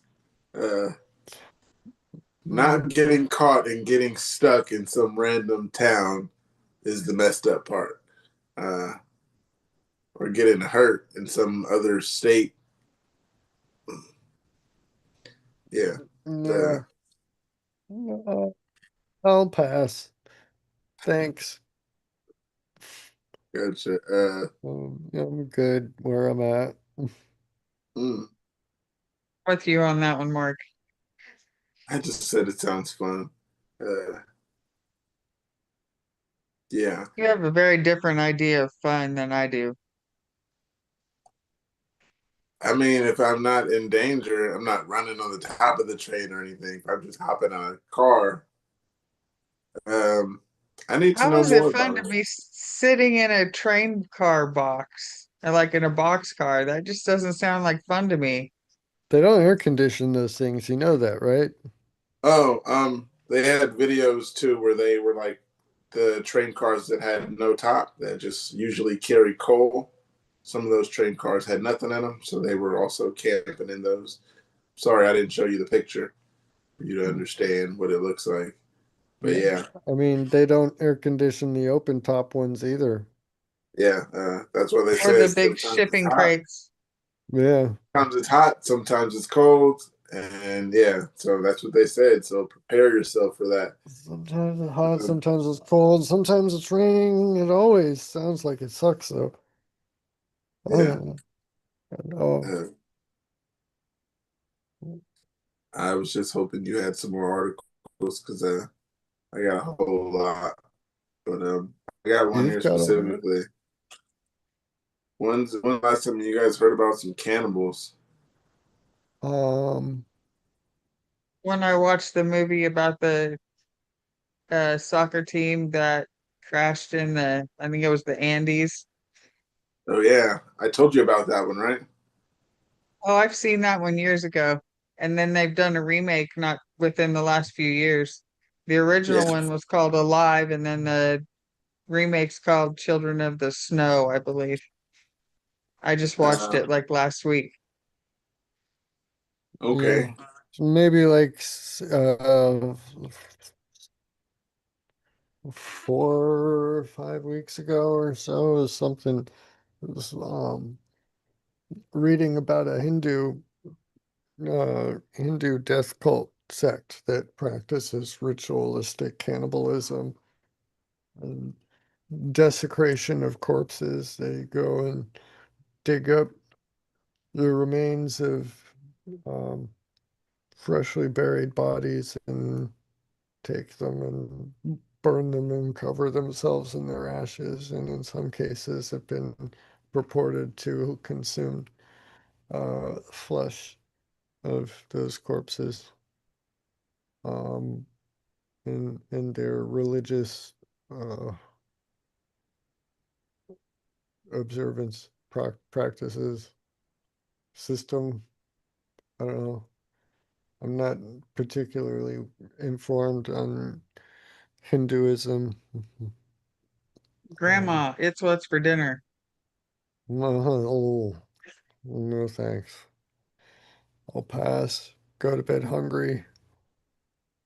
Uh, What's for breakfast, though? More grandma.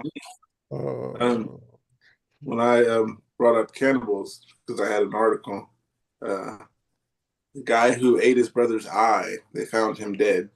Um, so yeah, Ew. yeah, Yucks. I'll read the article. It didn't say he killed his brother. Actually, I don't know.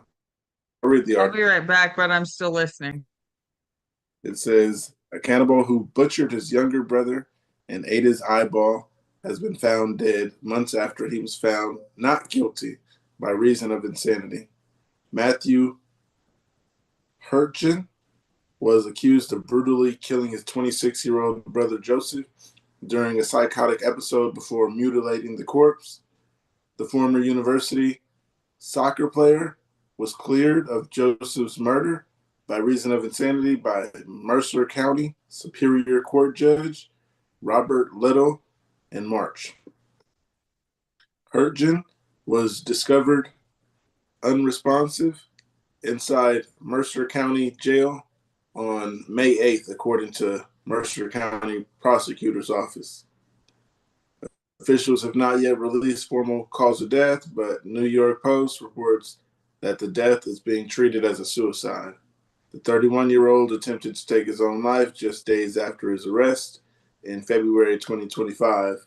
His obituary says that he struggled with severe and profound mental health issues in his later years, adding, "Yet he expressed sorrow, remorse, and repentance in many ways." It continued, "He departed with the love, friendship, and forgiveness of his family and the eternal hope of salvation." Younger brother Joseph was found lying in a pool of blood beside a knife after officers responded to reports of a fire and a dead body in Princeton on February 22nd, 2025. The attack unfolded inside the brothers' luxury apartment close to the Ivy League University. Investigators describe how Matthew used the knife and golf clubs to beat and stab his younger brother to death before tearing out one of his eyes and eating it. Matthew also accused of killing the family cat and setting the animal on fire. In March 2025, it says surveillance footage shown during the proceedings reportedly captured Joseph trying to restrain his older brother moments before the attack. In March 2025, Mercer County Superior Judge Robert Little ruled Hurtgen not guilty by reason of insanity after experts concluded he was suffering from severe schizophrenia during the killing. That decision meant Hurtgen avoided a traditional murder conviction and instead faced indefinite confinement in a psychiatric institution. The gruesome details shocked the U.S. in particular because of the family's picture-perfect upbringing. The brothers grew up in a wealthy family in New Jersey before moving to the upscale Michelle Muse apartment in Princeton.